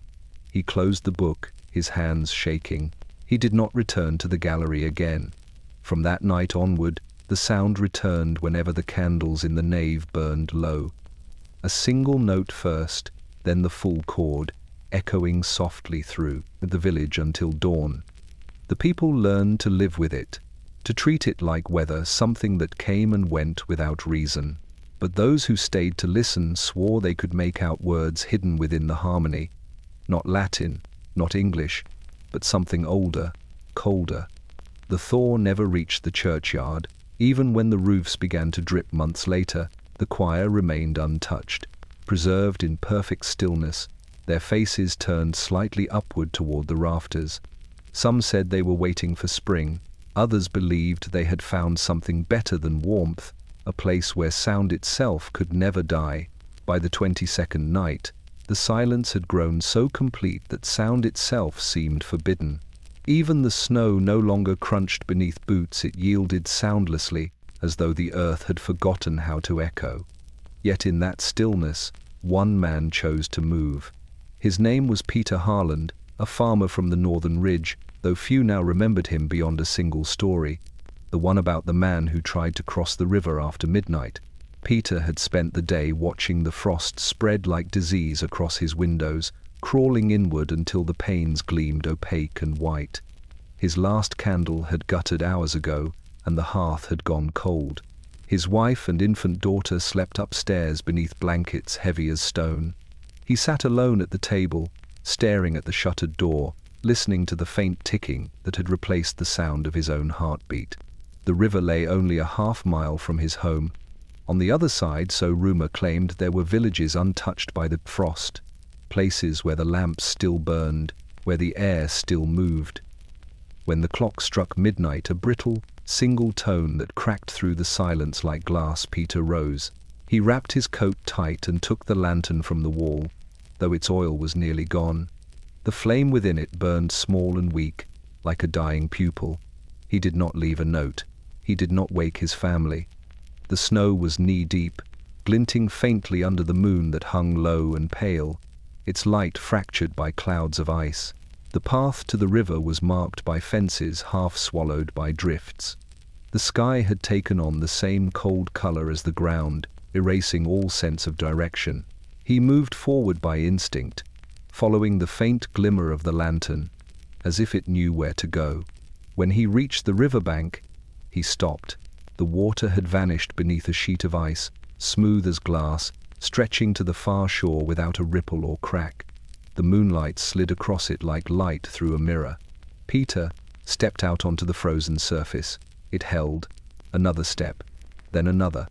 The ice moaned faintly under his weight, a low, hollow tone like a voice speaking from below. Halfway across, he paused to catch his breath. The air shimmered around him. No wind, no snow, just movement without direction. His lantern flickered. That was when he saw it. Another light ahead of him, faint and golden, bobbing slowly near the opposite bank. Someone else crossing? Or waiting? He raised his lantern high, but its flame dimmed in answer. The other light did not move closer, yet he felt it watching. His pulse quickened, the ticking in his chest grew louder. He took another step forward, and the ice gave a sound like distant thunder. A single crack spidered beneath his boots, glowing briefly blue before vanishing. The next morning, the villagers found his lantern lying near the middle of the river, its flame still burning behind unbroken glass. The ice beneath it was smooth, untouched, no crack, no hole, no trace of a man's passage. They said it must have been the wind that placed it there, though no one could explain why the wick still burned. At night, travelers spoke of a light that crossed the river when the moon was full, a small, steady flame gliding over the ice. It never reached the far shore, never vanished, never faltered. It simply moved, back and forth, as though retracing a path to a home it could no longer find. And when the wind was low, those who listened claimed to hear footsteps in the frost, followed by a whisper that wasn't quite a name, just the sound of someone still trying, even now, to cross. By the 23rd dawn, hunger had taken on a new shape. It was no longer the sharp ache of an empty stomach. It had become something quieter, heavier, a fog that hung behind the eyes. Those still living moved slower now, bundled in layers that no longer warmed them, their thoughts reduced to the rhythm of breath and step. Every morning, they gathered in the square before the baker's shop, though everyone knew there was nothing left to give. Still they came, drawn by the memory of heat and bread, the smell of yeast and ash that once meant life. The shop's sign, Avery and Son, was half buried in snow. The windows had frosted opaque, and the door was nailed shut from the inside. Clara Avery had not been seen since the night her husband's fire went out. But still, the villagers lined up outside her door, their silence stretching down the lane. They carried empty baskets, old tea tins, scraps of paper to trade for crusts that no longer existed. The line formed before the light returned, if it could be called light at all. And by the time the dim glow of morning touched the rooftops, their shadows stretched like ghosts across the snow. At the front stood old Margaret Lyle, her shawl pulled tight around her face. Her hands were swollen red, the skin cracked and bleeding. She leaned on her cane, the tip sinking into the snow like a metronome keeping time. Behind her, the blacksmith's boy, barely 12, held a tin cup in both hands as though it were an offering. No one spoke. The sound of breath, the faint shifting of feet, and the occasional cough were all that moved through the air. When the wind passed through the street, it sounded almost like whispering. Then, some time after sunrise, the door creaked open. The villagers froze. A single figure stood in the shadowed doorway, thin, pale, wrapped in a soot-stained apron. Clara. Her face was drawn, her eyes hollow, her hair streaked with frost. She said nothing, only lifted her hand and gestured for the praction, first in line. Margaret stepped forward, clutching her basket. Clara disappeared into the dark for a moment, then returned, holding something wrapped in cloth. She placed it in Margaret's hands. It was warm. The old woman began to cry softly. The others watched as steam rose from the basket. Bread. Impossible. And yet there it was, a small round loaf, pale and perfect. Clara turned and went back inside. When she reappeared, she handed another to the boy behind Margaret, then another, and another. The line moved slowly, reverently, each person leaving with their miracle held close to their chest. No one asked how she baked them, or where she found the flour. No one dared. When the last loaf was given, Clara looked down at her own hands. They were blackened to the wrists, dusted not with flour but with soot. She wiped them on her apron, but the stains did not fade. She closed the door behind her, and the villagers heard the bolt slide into place. The smell of bread lingered in the air, for hours, rich and golden, winding through the frozen streets like a hymn. By the next morning, the bread line formed again. But when they reached the bakery, the door was gone. The building was sealed in ice, the sign obscured, the windows filled with snow. They called Clara's name, but only the echo of their voices returned, distorted and distant.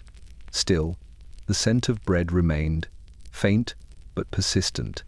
Years later, when the thaw finally came, children digging in the square uncovered the bakery's door beneath a drift of hardened ice. It opened easily, as though newly built. Inside, the shelves were bare except for one loaf of bread, still warm, resting on the counter. And above it, written faintly into the frost, were 3 words: for those waiting. By the 24th night, the snow had begun to whisper. Not loudly, just faintly, the way a kettle hums before it boils, or a sleeping child murmurs in a dream. It moved across rooftops and around doorframes, curling against windows in low, rhythmic sighs. At first, the villagers thought it was the wind, but the wind no longer came. The air was still as stone. What they heard was something else, something that shifted with the rhythm of their breathing. On the edge of the square stood a small house that had belonged to the Fletcher family. Its roof sagged beneath the weight of the storm, and its shutters were sealed tight, the cracks between the boards lined with frost, so thick it glowed faintly in the dark. No smoke rose from its chimney anymore. Yet at night, those who passed by swore they could hear something inside. The creak of a floorboard, the rustle of fabric. a quiet murmur like a conversation taking place just beyond the walls. Mrs. Fletcher had been the village midwife before the storm came. She'd helped deliver half the children in the valley and had always said that houses remembered things, that the walls kept the echo of every cry and every prayer. Homes breathe, she'd told her daughter once, and if you listen long enough, you can hear their hearts. Her daughter, Eliza, had been the last to remain after the rest of the family was taken by fever. She'd refused to leave the house even when the cold crept up through the floorboards and the pipes froze solid. The neighbors brought her candles and broth, which she accepted with polite thanks, but never used. They saw her shadow sometimes in the window at dusk, pacing slowly from room to room, as if counting something. Then, one morning, the shadow was gone, but the sound began. It started as a faint knocking, 2 soft taps on the wall, always at the same hour, just before dawn. Then came the whispers. They seemed to move from room to room, rising and falling like breath. The house groaned when someone approached, as if shifting to listen better. When a group of men finally forced open the door, they found the rooms coated in frost from floor to ceiling. The furniture was perfectly arranged, the candles burned to stubs. Eliza's coat hung by the door, dusted with snow, her boots beneath it. But she herself was nowhere. The men did not stay long. The sound grew louder as they searched, the whispering rising to a low, desperate murmur that seemed to come from the walls themselves. One swore he heard his own name spoken back to him. Another claimed he felt something brush past his sleeve, light as breath. They fled into the night, sealing the door behind them. In the days that followed, no one went near the house, but everyone heard it. Sometimes the whispers were gentle, almost kind. Other times they came sharp and quick, like warnings. When the frost thickened, the sound grew faint. When it thinned, the voices returned. They seemed to mimic the living words, once spoken, laughter long gone, fragments of songs. By spring the roof had collapsed, leaving only the frame of the house standing like a skeleton against the snow. The wind had returned by then, yet even it refused to pass through the broken doorway. The villagers avoided that side of the square altogether. They said that when the nights were still, you could still hear it breathing, the house that listened, waiting for someone to finish what had been left unsaid. And sometimes, on the coldest mornings, faint prints appeared in the snow leading up to the ruined threshold. Bare feet, small and narrow, ending just before the door. Inside, the frost along the wall always melted in one place, shaped like the outline of an ear pressed close, listening. By the 25th morning, no rooster crowed and no horse stirred in its stall. The village had gone beyond sound, beyond motion. But at the farthest cottage near the moor stood a dog-thin, grey-muzzled patient. It had not moved from its place in days. Each dawn, it sat before the wooden door of its master's house, nose lifted slightly toward the faint scent of smoke that no longer came. Its fur was dusted white, the snow gathering on its back like a blanket. Its name, though no one had spoken it aloud since the storm began, was Bracken. Bracken had belonged to Elias Moore, a shepherd who had once been known for his laughter and his stubborn kindness. He and his dog were a familiar sight on the hillside, 2 figures against the sunrise, their silhouettes almost indistinguishable in the mist. But when the blizzard came down from the north, Elias had gone out to tend the flock and never returned. They found the sheep days later, frozen in a perfect circle near the river, eyes wide and glassy. The villagers searched for him until the cold forced them back. Bracken had led them to the ridge, whining softly, then vanished into the snow. He reappeared 2 nights later, dragging one of Elias's gloves in his teeth. Since then, he had kept his post at the door, refusing food, refusing warmth, waiting. The neighbors left scraps for him at first. Bits of bread, the ends of candles, anything that still smelled faintly of human hands. He ate nothing. He only sat, ears pricked toward the faint moan of the wind, as if listening for a whistle that no longer came. On the 25th night, a light snow began to fall. The The flakes glowed faintly blue in the moonlight, spiraling down in slow, silent circles. Bracken lifted his head once, his breath rising in small clouds that froze before fading. The door behind him creaked in the wind. It was the first sound the house had made in weeks. He turned toward it, tail twitching, and let out a low, hopeful whine. Inside, the hearth was long cold, the floor coated in frost. The chair beside the fire sat empty, Elias's coat draped neatly over the back. A pipe rested on the table, its bowl filled with a thin layer of snow that had drifted through the cracks. The air smelled faintly of wool and salt. Somewhere deep within the walls, a soft groan echoed, like wood remembering warmth. At dawn, the snow stopped. The villagers who passed the cottage found the door half open, a trail of paw prints leading inside. They called for Bracken, but there was no answer, only the hush of the frozen air, and the faint rattle of the door as it swayed. When one of them stepped over the threshold, his boot struck something brittle. He looked down and saw the glove Bracken had carried, lying beside a small patch of melted snow. They searched the room, but found nothing else. Not the dog, not a body, not a sign of struggle. Yet when they stepped back outside, they noticed something peculiar. On the doorstep, the snow had been disturbed in the shape of a circle, as though something had curled up there to sleep. In its center, faintly pressed into the frost, was the outline of a man's hand, palm open, fingers spread. After that morning, the door never stayed closed again. No matter how tightly they latched it, it would drift open in the night, letting the wind slip through with a soft sigh.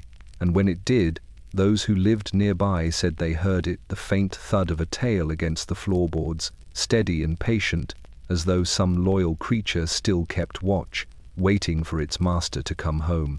By the 26th day, the frost had spread into the marrow of the living. It crept beneath skin and thought alike. Words began to vanish mid-sentence, replaced by long silences that seemed to weigh more than speech. But one man still wrote. In a house at the far end of Mill Lane, Dr. William Merton, once the village's voice of reason, sat hunched over his desk, his pen trembling above the last clean page of his medical ledger. The ink in his bottle had frozen solid 2 nights before. He dipped his pen anyway, dragging it through the congealed black surface until it scraped loose a smear of color. He had to finish his notes. He had to understand what was happening. The pages before him were already filled diagrams of lungs traced in shaking lines, lists of symptoms written in a hand that grew weaker with each passing day. Respiration slows, then halts. Cardiac rhythm irregular. Capillaries burst under the skin, blue discoloration in extremities. He had drawn the veins of the prost, hand in meticulous detail, each one branching like cracks in glass. Beneath it, he had written, "They do not freeze from without. The cold begins inside." The candle beside him flickered, though there was no draught.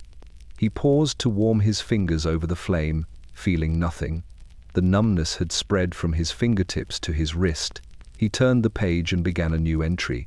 January 26th. The condition is universal. Temperature unchanging. I believe the frost is no longer an element, it is an organism. It consumes warmth as sustenance. It listens.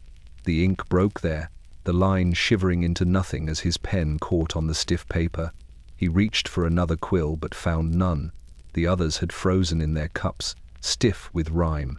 Outside the window, the night pressed close. The moonlight turned the glass opaque, and his own reflection stared back paler than it should have been. Eyes dull, lips tinged grey. He thought of the patients he had seen before the roads closed. He remembered Mrs. Fairley in her chair, the baker stiff in his bed, the choir frozen in the gallery like angels locked mid-hymn. He had taken their pulses. He had felt no heartbeat, yet their faces had remained calm, peaceful, untouched by decay. It was as if the frost preserved not death, but something between, something that waited. A sound interrupted him, a soft tick, faint but deliberate. His head snapped up. The clock on the mantel had been still for days. Now its pendulum moved once, a single arc, then stopped. Another tick followed, but this one came from the wall itself. Then from the floorboards, a dozen small clicks and knocks, uneven but purposeful, rippled through the house. It was as though the frost was answering him. He wrote one last line, his handwriting barely legible. "It speaks in temperature." Then, setting down his pen, he turned toward the sound.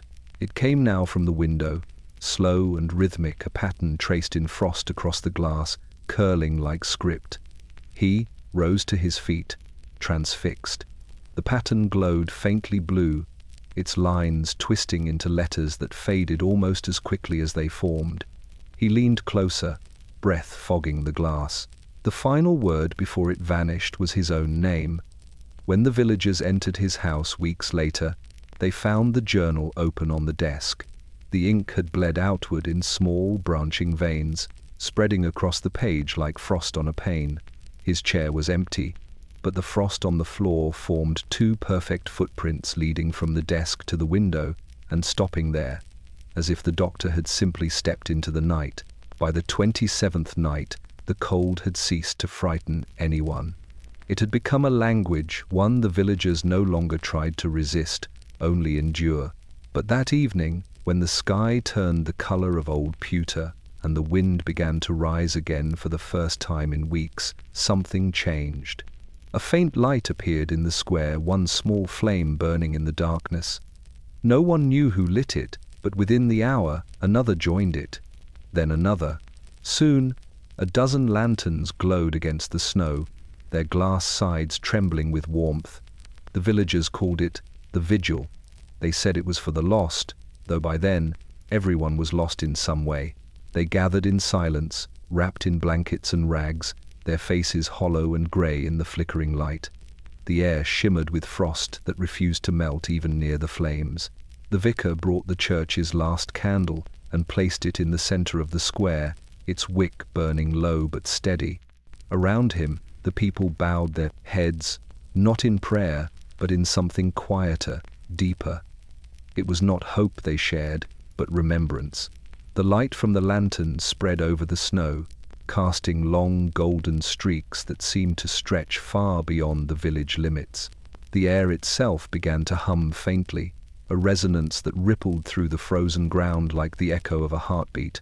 The sound grew until it mingled with the faint whisper of the wind, forming something almost melodic, a tone without beginning or end. No one spoke. Even the children stood still, their breaths rising in pale spirals. For the first time in weeks, the silence did not feel cruel. It felt listening. Clara Avery was among them, though few recognized her. The soot had faded from her hands, replaced by a thin silver sheen that glowed faintly in the lantern light. She carried no bread this time, only a small clay bowl filled with the last of her flour. When she reached the center of the vigil, she knelt and poured it into the snow, where it spread like dust on marble. For those waiting, she whispered the same words she had written in frost upon her bakery window. The snow absorbed the flour instantly, leaving behind a pale mark that seemed to pulse like the ghost of a flame. As the hours passed, the villagers began to notice that the air around them had changed. The cold was still sharp, but it no longer bit. The frost on their clothes shimmered as if lit from within. The lanterns, one by one, dimmed, but their light did not fade. Instead, it seemed to sink into the snow, glowing softly from below. By midnight, the flames were gone, yet the ground itself radiated a dull, steady warmth that no one could explain. Reverend Colden raised his hand, his eyes wet with reflection. "They hear us," he murmured, his voice cracking in the stillness. "They hear." And in that moment, the snow began to move. Not full move. It rippled outward from the center of the square in soft waves, folding over itself like breathing. The villagers stood transfixed as faint shapes appeared beneath the surface, figures, delicate and luminous, rising from the ice as if drawn by the sound of their own names. Some were familiar, others were not. The dead and the vanished alike stood briefly in the glow of the lanterns they had lit, their faces calm, their eyes unblinking. Then, as quickly as they had come, the lights winked out, the snow settled, the warmth faded. When dawn came, the lanterns were gone. Only their empty frames remained, half buried in frost. Yet the villagers swore that for the rest of that day, the air still carried a faint glow, one that came not from the sun, but from somewhere beneath their feet. And in that glow, if one stood very still and listened, there lingered a sound not unlike breathing, slow, steady, and kind. By the 28th night, the snow outside had deepened to the height of the windowsills, and the village no longer looked like a place built by human hands. The roofs and chimneys were gone beneath white domes, and only the faint hum of wind between them suggested that life still clung somewhere inside. In one such house, the narrow cottage on Elm Row, where the candle in the window had burned out days ago, a single light flickered faintly in the lower hall, seeping through the cracks of the floorboards. The house had belonged to the Turner family, a mother, a father, and their little girl, Elsie.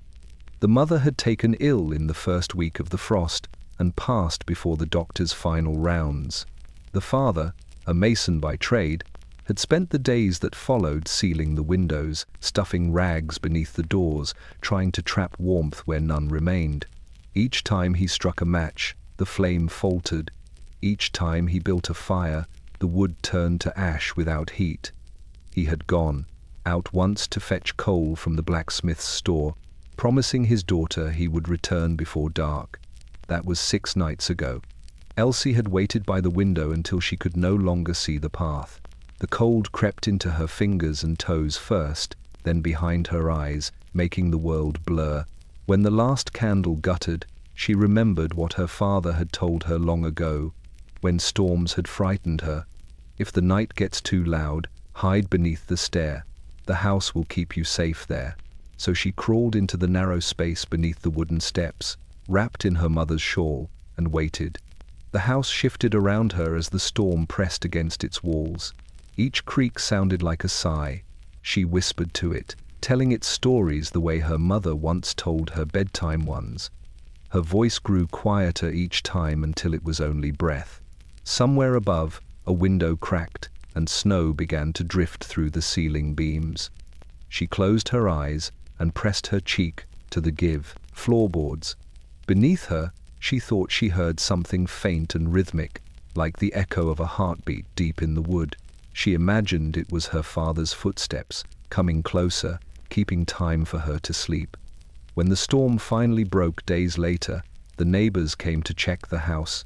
The door was frozen shut, so they entered through a window, their lanterns casting amber rings that cut through the frost. The rooms were untouched, everything in its place. They found the father's coat hung neatly by the door, the hearth cold, the table still set for 2. Then, one of them noticed the shawl pale, half buried in frost, beneath the staircase. They lifted it gently. Beneath it, they found the child, small and still, her eyes closed as though she had only just fallen asleep. Around her, the frost on the wood had taken strange shapes, small hands, pressed outward from beneath the grain, as if the house itself had tried to hold her. When they carried her outside, the air around the doorway shimmered faintly, like heat. After the thaw, when the snow began to retreat, travelers who passed through Elm Row would sometimes stop at the cottage. They said that when the night grew cold again, a single light appeared beneath the stairs, golden and steady, shining through the cracks like a hidden lantern. Those who drew close claimed they could hear something faint, a soft hum, childlike, keeping time with the wind. And so the villagers came to call it the house with the heartbeat. They said that as long as that light remained, no one in the valley would freeze alone again. But they also said that if you pressed your ear to the door and listened too long, you could hear another sound, small fingers tapping gently against the inside of the stair, like someone asking to be let back in. By the 29th night, all light had become memory. The oil was gone, the tallow used up, the lanterns broken or buried beneath snow. Only one flame remained, trembling behind the tall, arched window of the church. The villagers called it the mercy light, the last candle in town. It burned upon the altar where Reverend Calden had placed it weeks before, surrounded by rows of melted stubs that had once been prayers. Its wick was black and curling, yet it had not gone out. Every morning they expected it to die, and every evening they saw it still there, burning against reason, against time. The people had begun to gather in the nave again, not to sing, but to sit in silence before the flame. They brought what little they had left: bread crusts, small keepsakes, notes folded like leaves to leave at its base. They did not pray for salvation anymore. They prayed for the light to hold, for as long as it did, they could believe the world still turned. Reverend Calden no longer stood at the pulpit. His voice had grown hoarse, his hands too unsteady to hold the Bible that had frozen shut. He sat in the front pew, wrapped in a threadbare cloak, staring at the candle until his eyes watered. The frost on the windows thickened each night, forming crystalline feathers that reached inward as if trying to touch the flame. When the candle guttered, the entire congregation leaned forward together, holding their breath. When it steadied again, they sighed, as one like a single body, still alive. Among them sat Clara Avery, her face drawn and pale. She had brought with her a small bowl of flour again, though it was now grey and dry as dust. She placed it near the candle and whispered, "For those still hungry." The vicar heard her words but did not answer. They had all grown used to speaking to the silence. That night, long after the others had gone, Calden remained. The candle's light had dimmed to a dull ember. He rose to tend it, though he had nothing left to feed it with. His hand trembled as he shielded it from the draught. The wick flared once, briefly illuminating the empty pews, and he saw them, the faces of those who had gone before, seated quietly, as though waiting for the sermon to begin. The widow Fairley, the baker's husband, the children from the choir, all gazing at the flame, their eyes reflecting it like glass. He fell to his knees, whispering their names, but they did not move. Outside, the snow began again, not falling, but drifting upward, a slow spiral that rose toward the steeple. The frost on the windows melted inward, running in thin, silvery lines that looked like tears. The candle flickered violently. Calden reached out, his fingers inches from the flame, and in that instant the church was filled with a warmth so sudden, so fierce, that he gasped. It lasted only a moment, then vanished. When the villagers came at dawn, the church was empty.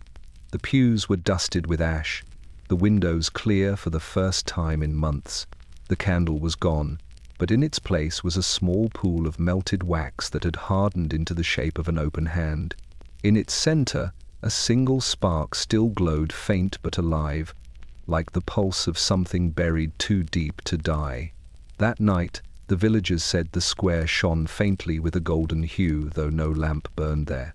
The light seemed to breathe, pulsing once every few seconds, as though the town itself had learned to keep its own candle hidden beneath the snow. And from that night on, the darkness never returned in full, only the kind that flickers, soft and human, like faith. By the 30th day, the silence broke. It began as a tremor in the air, a pressure shift so faint that only those awake in the darkest hours felt it first.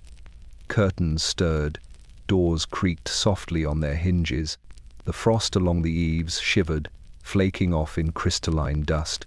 For the first time in nearly a month, the air moved. The wind had returned, but it was not the same wind the villagers remembered. The old wind had carried scents: baking bread, coal smoke, wet soil, the musk of horses. This new wind had no smell, no warmth, only sound, a long, low moan that rolled through the streets like a voice trying to speak after too long in silence. It did not gust or howl. It breathed, slowly, deliberately. The first to hear it clearly was Clara Avery. She had taken to sleeping on the church steps since the last candle went out, afraid of what waited inside her empty house. That night, she woke to the sound of movement, a sigh passing through the ruins of the square. The lantern frames from the vigil swayed slightly on their hooks, clinking together like faint chimes. She sat up, clutching her shawl, and whispered, "You've come back." The wind answered with a soft whistle through the keyhole of the church door, almost playful. Then it moved on, circling the square, lifting loose snow in slow spirals. By dawn, The others had noticed it too. Smoke rose once again from the chimneys, not from new fires, but from the ashes that had never cooled. The frost on window panes melted in perfect rings, as though brushed away by unseen fingers. The villagers stepped outside, blinking at the pale light. Listening, the wind seemed to weave between them, brushing their cheeks, tugging gently at their coats, whispering words they could almost understand. Some thought they heard names, others swore it spoke like the sea, murmuring without form or reason. The vicar returned from the hills that morning, his coat lined with frost. He stood in the square, his breath steaming, and raised his hand. "Do not fear it," he said. "It's only what we prayed for the world, remembering how to move." But as he spoke, the sound deepened. It rolled through the valley like thunder too distant to see, carrying with it a resonance that made the ground tremble. The snow around their boots began to ripple, forming small ridges that shifted with each exhale of the wind. That night, the sound grew stronger. Doors swung open without hands. Curtains fluttered, though windows stayed closed. The wind seemed to move with intention, circling houses, pressing against roofs as though searching for something. It carried faint echoes, laughter, weeping, the toll of a bell that had not rung in weeks. Each gust felt alive, almost human, and when it reached the church, the bell tower answered. A low, fractured note rolled through the village, the first sound of metal in 30 nights. Clara knelt in the snow as it passed her. She could feel it brushing her skin, threading through her hair like cold fingers. It whispered something close to her ear, a sound that was neither word nor wind, but something in between. It felt familiar. It felt kind. By morning, the snow that had buried the paths had shifted, forming narrow trails through the square. The villagers followed them to the river's edge. The ice there had cracked down its center, a dark line of water glinting like glass. The wind moved across it, stirring ripples that shimmered blue beneath the pale sun. No one spoke, no one dared to break the spell. For after 30 days of stillness, the wind's voice was not frightening, it was sacred. It was the sound of a world that had refused to die, taking its first breath again. And somewhere deep in that breath, if one listened long enough, there was another sound layered beneath the faint rhythm of hearts waking beneath the ice, beating softly in time with the wind. By the 31st morning, the frost began to weep. It started with a single drop, a clear bead of water, trembling at the edge of an icicle outside the church window. It hung there for a long moment, as if uncertain whether to fall, then broke free, striking the stone sill below with a sound so small and pure that every person who heard it stopped where they stood. It was the first sound of thaw. The villagers emerged cautiously into the grey dawn. They saw it happening everywhere, slowly, almost tenderly. The edges of rooftops began to glisten. The snow on the fences sagged inward, softening into slush. Thin rivulets trickled down the gutters, dark as veins. For weeks, they had feared the thaw might never come, that the world would remain frozen in its breathless stillness forever. But now, as the water whispered through the streets, it felt as though the valley had exhaled. Clara Avery stood at her bakery door, her hands trembling as she brushed aside the frost that had sealed. It shut. The hinges groaned, not in protest, but in relief. The scent that greeted her was faint but unmistakable: yeast, ash, and the ghost of warmth. She stepped out into the square, where puddles had begun to gather, mirroring the ashen sky above. The air smelled of iron and wet stone. Every drop that fell seemed louder than it should have been, as if the earth itself was learning again how to make sound. By noon, the icicles were falling in earnest, each one snapping from its perch with a sharp, crystalline note. The sound echoed down the streets in a rhythm that felt almost like music. Reverend Colden watched from the church steps, his breath catching each time one struck the cobblestones. He thought of the choir, their voices suspended mid-song, and wondered if this was their hymn returning, translated into water. But with the thaw came something else, a new unease. The snow, so white and pure, began to darken. What had been buried beneath it was waking. Near the mill, the river ice cracked in long, jagged lines. releasing objects that had been held captive since the first storm. Broken wheels, shards of pottery, a child's wooden toy. By evening, the current ran black, streaked with soil and ash. The villagers gathered along its banks, watching the water move for the first time in a month. Some wept, others knelt to touch it, their fingers trembling with disbelief at its warmth. As dusk fell, a faint mist rose from the thawing ground, coiling through the square like smoke. It carried with it a strange scent, not decay, not rot, but memory. The thaw had loosened more than ice. Beneath the melting drifts, the land whispered with the sound of returning things. The creak of doors, the murmur of water beneath floorboards, the faint toll of a bell long buried under snow. That night, as the temperature held just above freezing, Clara sat by her window and listened to the dripping from her eaves. Each drop was deliberate, measured. The rhythm reminded her of her husband's heartbeat, the one she had listened for in vain during the long silence. She pressed her palm to the cold glass and whispered, "Don't stop." Outside, a final icicle cracked loose and fell, shattering into 1,000 pieces against the cobblestone. In the faint light of the moon, they glittered like tiny stars scattered across the thawing earth. And as the water pooled around them, it seemed to pulse once softly, steadily, like the valley's first heartbeat returning from the depths of winter.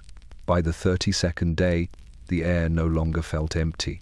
The frost still clung to the edges of windows, and the breath of morning still bit the skin, but something invisible had changed. Something alive hummed beneath the sound of dripping water. The thaw had loosened more than ice. It had stirred memory, movement, sound. And just before sunrise, as mist lifted from the thawing river, the church bell rang. It was not loud at first. A single, cracked tone, heavy and uneven, rippling through the valley like a sigh forced from ancient lungs. The villagers froze in their doorways, spoons halfway to mouths, hands mid-button, hearts suspended. The bell had been silent for a month, sealed in its tower by frost. They had begun to forget what its voice sounded like. Now, its note wavered through the still air, sad, uncertain, yet beautiful in its imperfection. Reverend Colden was the first to reach the church. The sound grew stronger as he approached, echoing off the melted cobbles. When he pushed open the great wooden doors, the echo of the bell vibrated through the floor, shaking the melted wax on the altar. He looked up toward the belfry and saw the rope swaying not by hand, but by its own accord, dust and frost falling with every movement.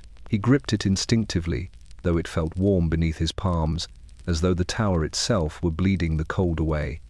Outside, the villagers gathered in the square, faces turned upward. The tone rang again, clearer now, spreading through the valley until even the trees on the hill seemed to tremble. Mothers lifted their children so they could hear it properly. Men removed their hats without knowing why. Some began to weep. The sound carried over the river, where it met the first patches of running water and made them sing. But as the bell tolled, something else moved with it, a low vibration rising through the thawing ground. The earth beneath the square seemed to hum in harmony. Windows rattled softly, snow on rooftops slipped loose, falling in heavy sheets. Clara Avery, standing at the bakery steps, felt her knees buckle as the sound passed through her. It filled her chest until she thought she might burst. She pressed her hands to her heart and whispered, "They're answering." Then came a final, long peal richer than the rest, ringing out into the grey morning like a cry of joy or mourning. It was impossible to tell. The Reverend fell to his knees inside the nave, head bowed as the vibrations subsided. When the echo faded at last, the silence that followed was not hollow. As before, it was gentle, warm, and waiting. The villagers did not speak for a long time. They only listened, expecting another chime. None came. But when the first rays of sun broke through the thinning clouds, the light struck the bell tower just so, glinting off the frost, still clinging to the bronze. For a moment, it shone brighter than fire. That evening, Calden climbed the tower himself. The bell was still swinging, though the rope lay slack. Its surface was warm to the touch, and along its rim, the frost had melted into streaks that looked almost like tears. He pressed his ear against the cold metal, listening, and heard a faint, rhythmic sound from within, steady, fragile, like the heartbeat of something vast. When he descended, he told no one what he had heard, but that night, when the wind swept down from the hills, it carried a new sound through the valley, softer than the bell, yet unmistakable. A second chime, distant, echoing, as if another tower, far away and unseen, had finally begun to ring in answer. By the 33rd morning, the thaw had uncovered more than the earth. It had begun to reveal the truth. The snow melted in uneven patches, exposing doorsteps, fences, and forgotten paths, but also what lay beneath them. As the villagers emerged, blinking against the pale sunlight, they began to count. It was not an act of duty or ceremony, but instinct, the human need to measure what remained. They gathered in the parish hall, the largest building still standing, though the roof had warped under the weight of the frost. The walls smelled of smoke and damp wood. Reverend Calden stood by the door with a ledger clutched to his chest, its pages warped and spotted with water. He had not meant to lead them, but there was no one else. The bell had rung the day before. It felt like a summons. Now the people answered it. One by one, they came forward to speak the names of their missing. Clara Avery said her husband's first, her voice thin but unwavering. Then came Margaret Lyle, naming her sons in a whisper that barely reached the back of the hall. The list grew: farmers, children, shepherds, the schoolmistress, the doctor. The air grew heavy with sound, each name falling like a stone into still water. Some spoke through tears, others could not speak at all, and handed Calden scraps of paper with trembling hands. He wrote each name carefully, the ink bleeding into the damp paper. When he paused to count, his voice faltered. 54. He looked up. No, 55. Someone corrected him. 60. And still the names came. Each one carried a silence of its own, an absence that seemed to echo. Outside, the thaw continued. The sound of dripping water filled the hall between the spoken words. From the rafters above, melted frost fell in slow, deliberate drops, marking time. Calden's hand shook as he wrote. He realized that what they were doing was not a reckoning, it was an act of remembrance. The dead could not be buried, not yet. The earth was still too hard. So instead, they built a grave of sound, filling the air with the weight of names. When the final name was spoken, there was no applause, no prayer, no closure, just stillness. Clara rose and stepped forward. "What about those we cannot name?" she asked. "The travelers who came through, the ones who left no kin?" Her voice trembled, but not with fear, with duty. "We must count them too." Calden looked at her for a long time before nodding. He turned to a blank page and wrote a single line. The unnamed 22. Then, beneath it, and those still waiting, a murmur passed through the room: agreement, sorrow, exhaustion. Someone began to hum softly, an old hymn no one had sung since before the storm. Others joined in. The melody was simple, fragile, carried more by breath than by voice. The sound filled the cracks in the walls, wrapping the silence in something tender. When the song ended, the Reverend closed the ledger and placed it on the altar. The villagers left in quiet procession, each one touching the doorframe as they passed, as though leaving part of themselves behind. That night, as Calden sat alone with the book open before him, he noticed something strange. The ink had begun to blur, not fading, but spreading. The letters rippled, bleeding outward in soft grey threads. When he touched the page, it was damp. He lifted it closer to the candlelight and saw that the moisture was not water. The paper was weeping.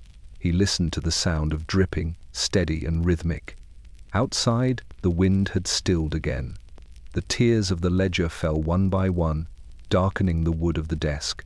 And somewhere beyond the square, near the frozen churchyard, the ground answered with a low, steady pulse, as if the earth itself had begun to count along. By the 34th morning, the thaw had moved beyond the village. It crept outward into the fields once green, now grey and brittle, unfolding the world inch by inch. The first to notice were the farmers, or what was left of them. They stood at the edge of their land, staring at the places where fences should have been, where paths once cut between hedgerows. The snow had receded, but it had not given back what it took. The ground beneath was warped and wrong. The soil, when they touched it, was cold and slick, as though it had turned to clay. It gave no scent of life. The furrows had collapsed, and the earth shone faintly, a dull pewter color that caught the light and reflected it back without warmth. No insects crawled, no crows stirred. Even the wind, which had howled for days, grew quiet here, as if it dared not trespass. Clara Avery came first, carrying her late husband's spade. It was rusted, the handle split, but she drove it into the ground anyway. The blade struck, something solid, with a dull clink. She knelt, brushing aside the mud, until a patch of ice gleamed through thin as glass, still alive beneath the soil. It wasn't melting. Beneath it, she thought she saw movement, slow ripples, like breath trapped under frozen skin. By noon, others had joined her. They dug together, breaking the crust inch by inch. Though their efforts yielded nothing but grey earth and strange patterns in the thaw, circles, perfect ones, dark against the soil, as though something beneath had pressed upward and stopped just short of breaking through. "The frost has eaten the roots," said one man, holding up a handful of dead stalks. But when he dropped them, they clinked like metal against the spade. Reverend Cowled arrived at dusk, summoned by whispers that the land itself had soured. He walked among them, his boots sinking into the slush, his breath clouding in the fading light. He stooped to touch the ground, his fingertips brushing the ice. "The fields will heal," he said, though his tone carried no conviction. "The soil remembers warmth." But when he looked closer, he saw that the patterns in the dirt were not random. They spiraled outward from a single point, the old oak that had stood for centuries at the border of the fields. Its trunk was blackened now, hollow at the heart, its branches gloved in ice. Beneath it, the snow melted slower than anywhere else. The ground there pulsed faintly, as if something deep below still breathed. That night, Clara dreamed of planting again. She saw seeds slipping into the dark earth, heard the faint sound of rain above them, but when she woke, she found her hands slick with frost and the spade leaning against her bed, coated in a thin layer of ice. The next day, the villagers avoided the fields. The mist that rose from them in the mornings carried a strange smell, sweet, faintly metallic, almost familiar. At dusk, the puddles between the furrows shimmered, catching the last light like mirrors. Those who looked into them swore they saw faces staring back, pale and still, as though the land itself had begun to remember the names spoken in the parish hall. By the end of the week, nothing would grow there. The seeds turned to dust, the soil stayed grey. The thaw had come, yes, but what it left behind was not spring. It was something colder, something waiting. The villagers began to call them the empty fields, though no one truly believed they were empty at all. And at night, when the moon rose over the barren land, the wind carried a sound across the valley, a faint rustle, like dry stalks brushing together, or perhaps like whispers counting softly beneath the soil. By the 35th day, the thaw had softened the post road that led north out of the valley. The drifts that had sealed it for a month had collapsed into long, pale rivers of mud. When the snow gave way, the first thing uncovered was a leather satchel, frozen stiff around its buckles. Inside were letters, dozens of them, each sealed, each addressed in careful handwriting that had long since blurred. The wax had cracked, the ink run, and the paper had stiffened into thin slabs of ice. It was the old postman's bag. His name was Albert Cross, though the children had always called him Mr. Bells for the small brass charms that jingled on the straps of his coat. He had vanished on the third day of the storm, somewhere between the two villages that bordered the moor. The people had stopped speaking of him by the time the frost claimed the post office. Yet now, here was his bag, perfectly preserved, lying in the thaw like an offering. When Reverend Calden found it, he carried it to the church. The satchel left a trail of water along the nave, dripping steadily onto the stone. The letters within were impossible to unfold, each one frozen to the next. He placed the bundle by the altar to dry and went to fetch candles, though he knew better than to hope for legibility. But when he returned, one letter had come loose. It lay on the floor, its seal softened, the name on the front smudged into nothing. He lifted it carefully, holding it near the candlelight. The wax glimmered faintly blue, the same shade as the seals that had once appeared mysteriously on the chapel steps. With trembling hands, he opened it. The paper inside was translucent, its edges rimmed with frost that had not melted despite the warmth. The words were faint, written in the delicate, looping hand of a woman.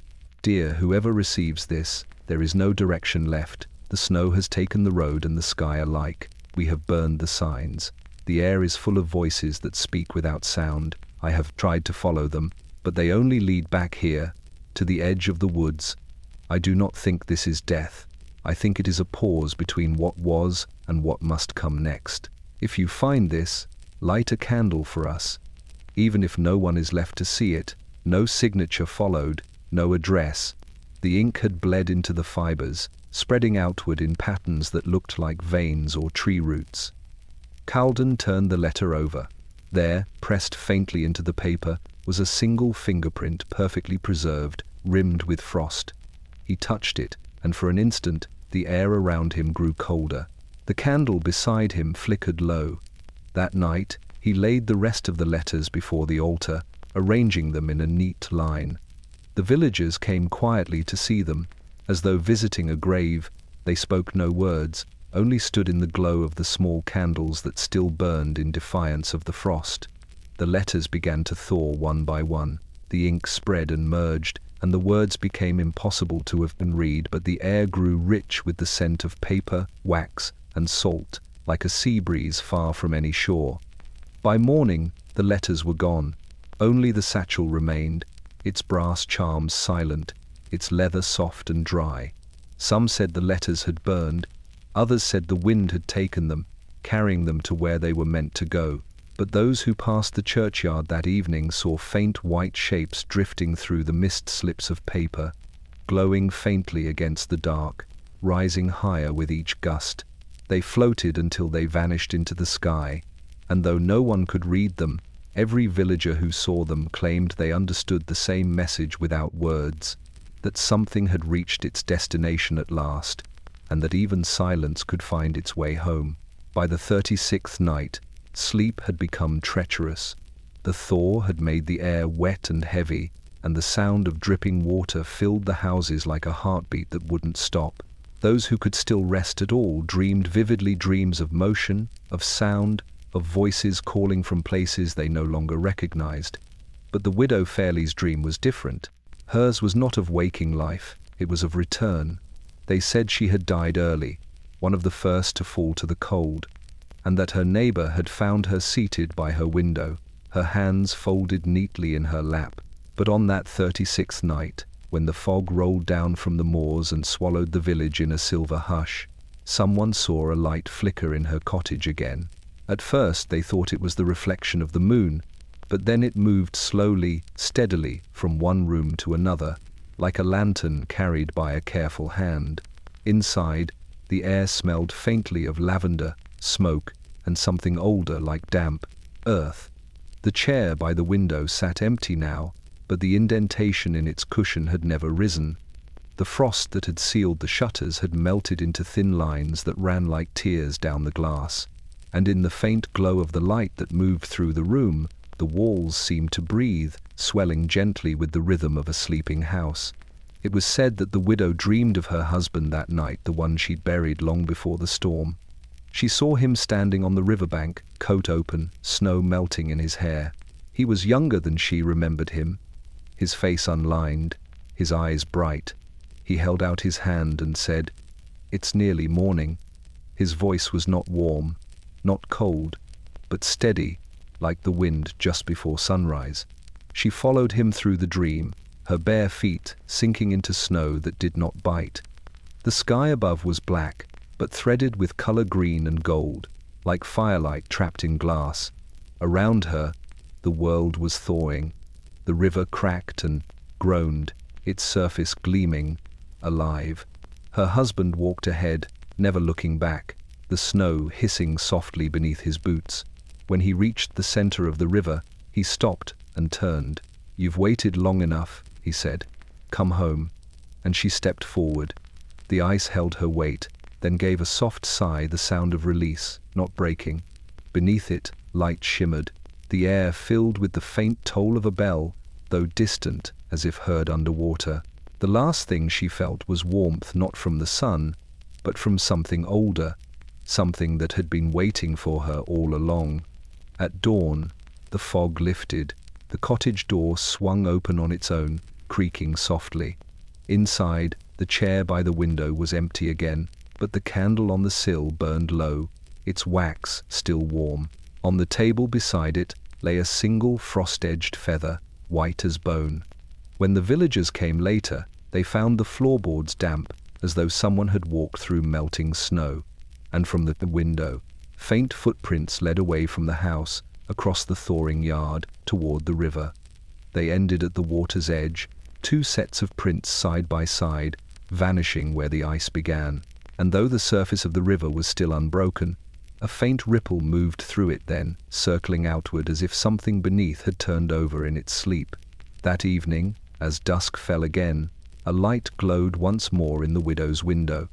Not bright, not constant, just a pulse, faint and steady, like a dream refusing to fade. By the 37th dawn, the river was awake. It did not flow, not yet, but it moved. The ice that had sealed it for more than a month began to heave and sigh, splitting in slow, deliberate seams. Beneath the surface, water stirred, whispering like something long held captive relearning how to breathe. The sound carried through the valley, a low and endless murmur that mingled with the drip of melting snow from the roofs. The villagers began to call it the pulse, though no one dared to say it aloud at night.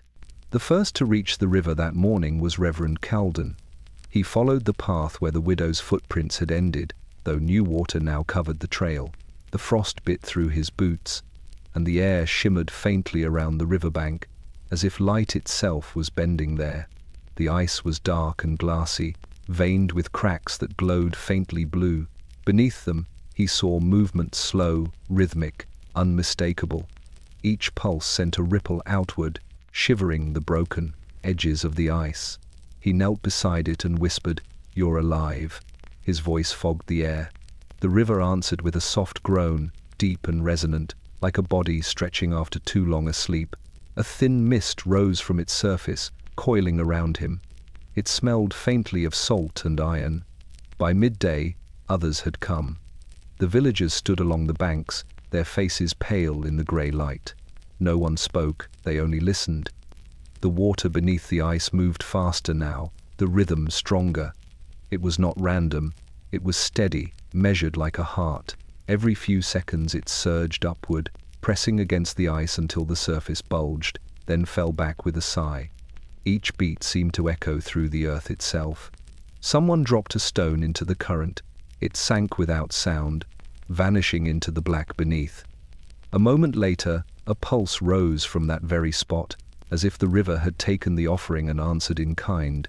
Clara Avery felt it through her boots, the faint vibration, gentle but insistent. "It's counting," she murmured, "like the ground did when we named the dead."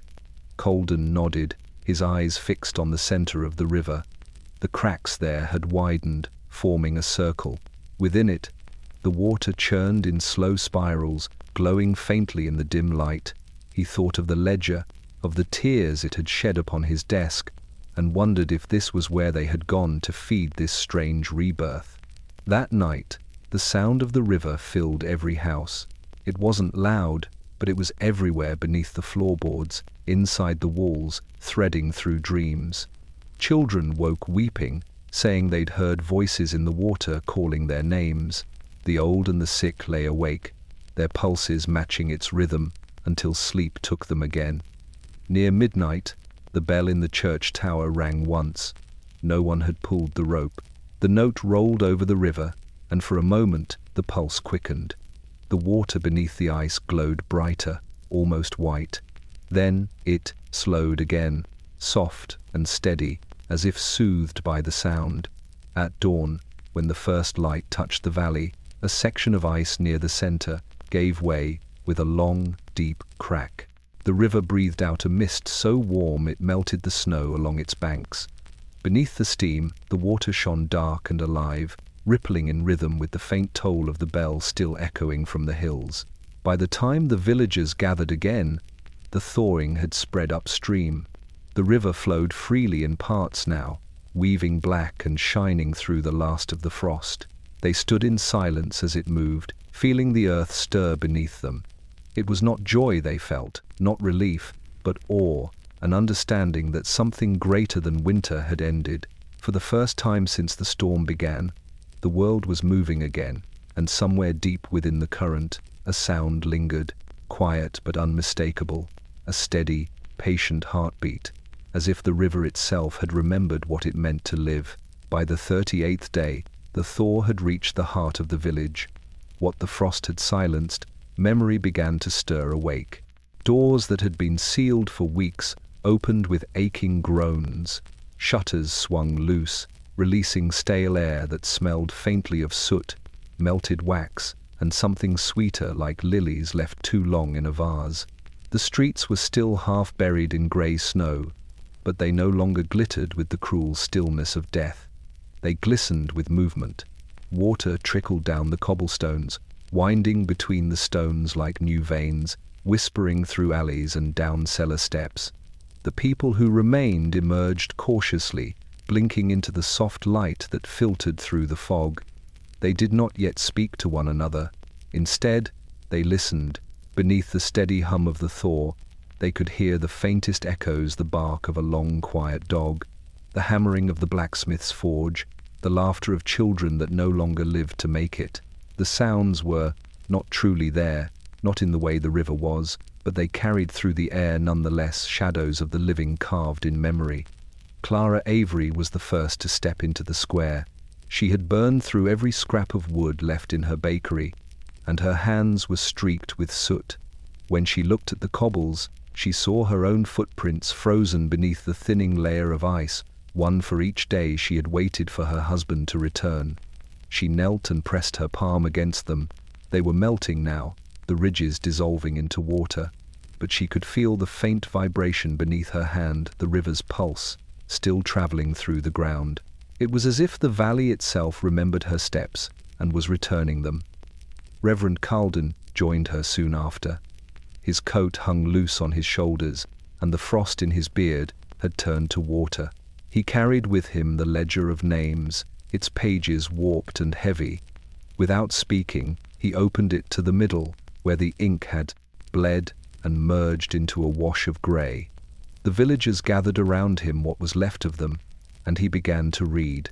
Not the names, for those had faded, but the marks between them, the blurs, the tears, the smudges that had once been words. Each mark was a life remembered. Each stain on the page corresponded to a candle that had burned too long, a hand that had written too late, a prayer whispered through ice. He did not need to speak their names for the people to know who they were. They felt them inside the hum of the ground, inside the soft light that now spilled between the clouds. When the final page turned, the ledger shuddered in his hands. The ink began to move again, curling slowly into new shapes. The villagers leaned closer. The marks were forming a single word. It appeared faintly at first, then darkened until it gleamed wet against the paper. Remembered. Carlden closed the book and placed it at the base of the thawing fountain. Around him, the square filled with the sound of running water, the first clean rush they had heard since autumn. The ice around the fountain cracked open, releasing a thin jet that sparkled in the sun. The villagers gasped softly, not from surprise, but from reverence. The sound carried through the valley like song. The bell in the church tower answered with one low, trembling note, and for the first time in nearly 6 weeks, smoke began to rise again from chimneys. By nightfall, the village glowed faintly from within the light of small fires, of candles relit, of memory reborn. The snow still lingered in the fields, but it was no longer the color of bone. It was silver now, alive with reflection. And when the wind moved through the streets, it carried with it whispers not of mourning, but of names spoken softly into the thaw, so that the world would not forget them again. By the 39th day, the thaw had given everything back except heat. The snow had melted, the rivers had loosened, and the trees dripped steadily, their bare branches shedding jewels of water. But the air itself remained cold, as though the frost had seeped into the bones of the year and refused to leave. The sun rose weakly each morning, pale and distant, a coin behind grey glass. Even when it stood high in the sky, it gave no warmth. The villagers called it the year without warmth, though it had only just begun. The valley looked almost beautiful in its recovery. The ice along the riverbanks had turned to mist, curling in long ribbons over the black water. The fields, though barren, shimmered faintly under the new light. Birds had returned, small flocks of them, circling above as if testing the air for mercy. But when they landed on rooftops or fences, they fell silent, puffed and still.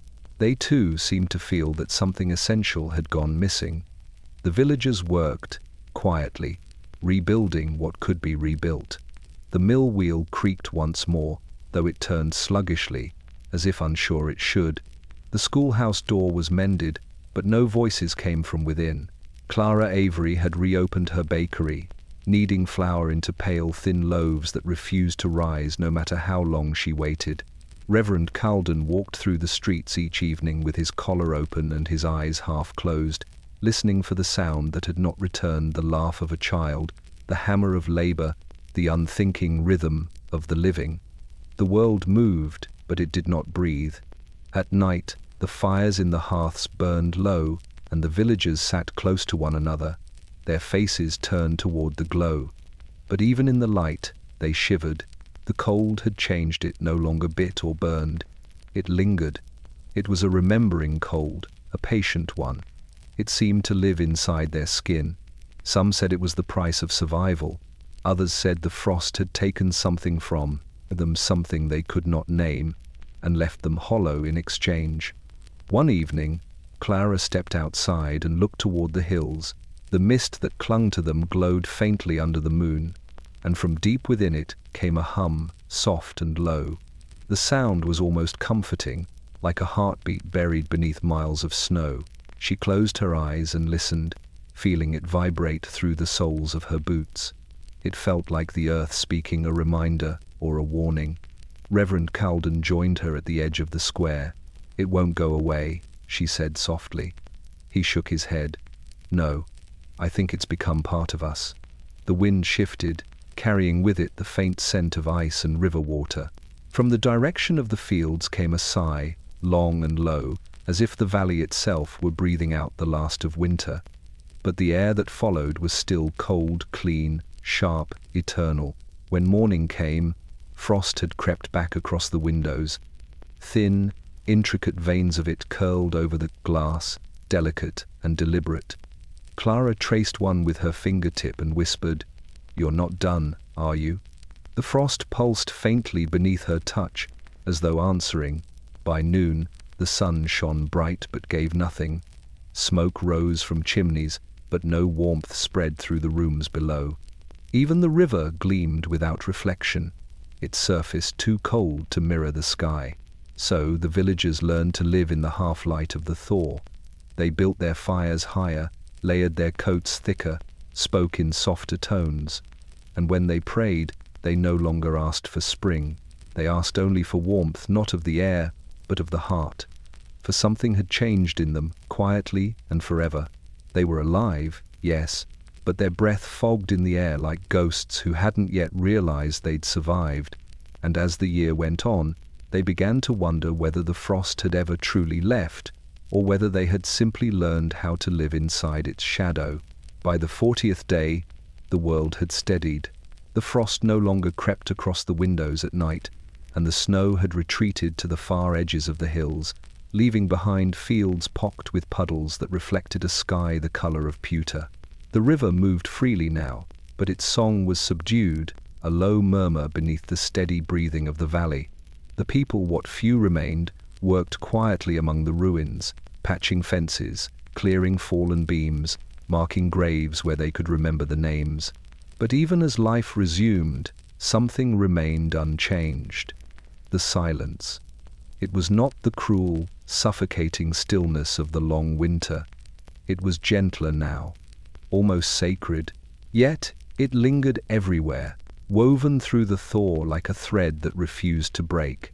Birds sang, but faintly, as though careful not to disturb whatever had been buried beneath the ice. Children spoke in whispers. Doors closed softly. Even the church bell, which had rung so fiercely when the frost broke, now stood, still again, its clapper resting against the bronze like a sleeping heart. Clara Avery stood one morning outside her bakery, breathing in the scent of damp earth. A faint mist hung in the air, shimmering with sunlight that still carried no warmth. Across the square, Reverend Colden was reading aloud from his ledger. His voice was low, the words nearly carried away by the wind. "We are remembered," he said, "and we remember." Then he closed the book, tied it shut with a ribbon, and placed it beneath the old fountain where the first water of the thaw had run. No one spoke as he did it. They only watched the ripples form and fade across the water's surface. When the last one disappeared, Clara thought she heard something softer than breath, lighter than prayer. A voice, not his, repeating the same words from beneath the water. "We are remembered." The sound was gone as soon as she heard it, leaving only the wind behind. That evening, the villagers gathered by the river to light. Small candles, one for each house that had gone dark. They set them afloat, watching them drift downstream until the mist swallowed the glow. The reflection of the flames shivered across the surface like a string of stars, and for the first time, no one cried. As the candles disappeared, the wind fell away, the world exhaled, and then came the quiet, not the silence of death, but the silence of knowing. It filled every corner of the valley, every space where a name had once been spoken. It pressed against the heart, heavy and still, yet strangely kind.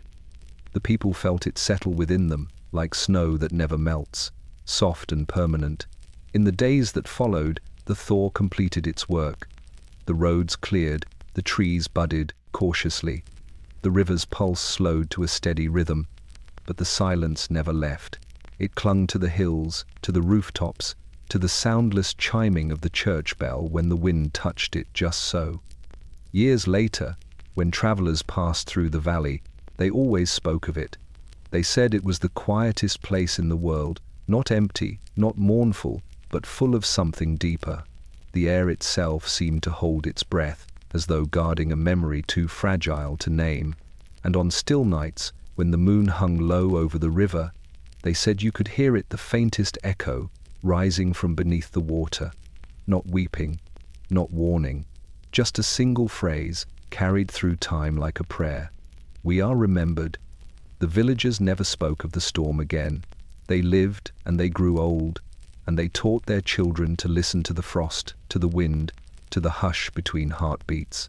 For they knew the truth that the storm had left behind, that silence is not the absence of life, but the proof of it. And so, in that valley that had once frozen to death, peace endured, not loud, not bright, but eternal. The silence stayed,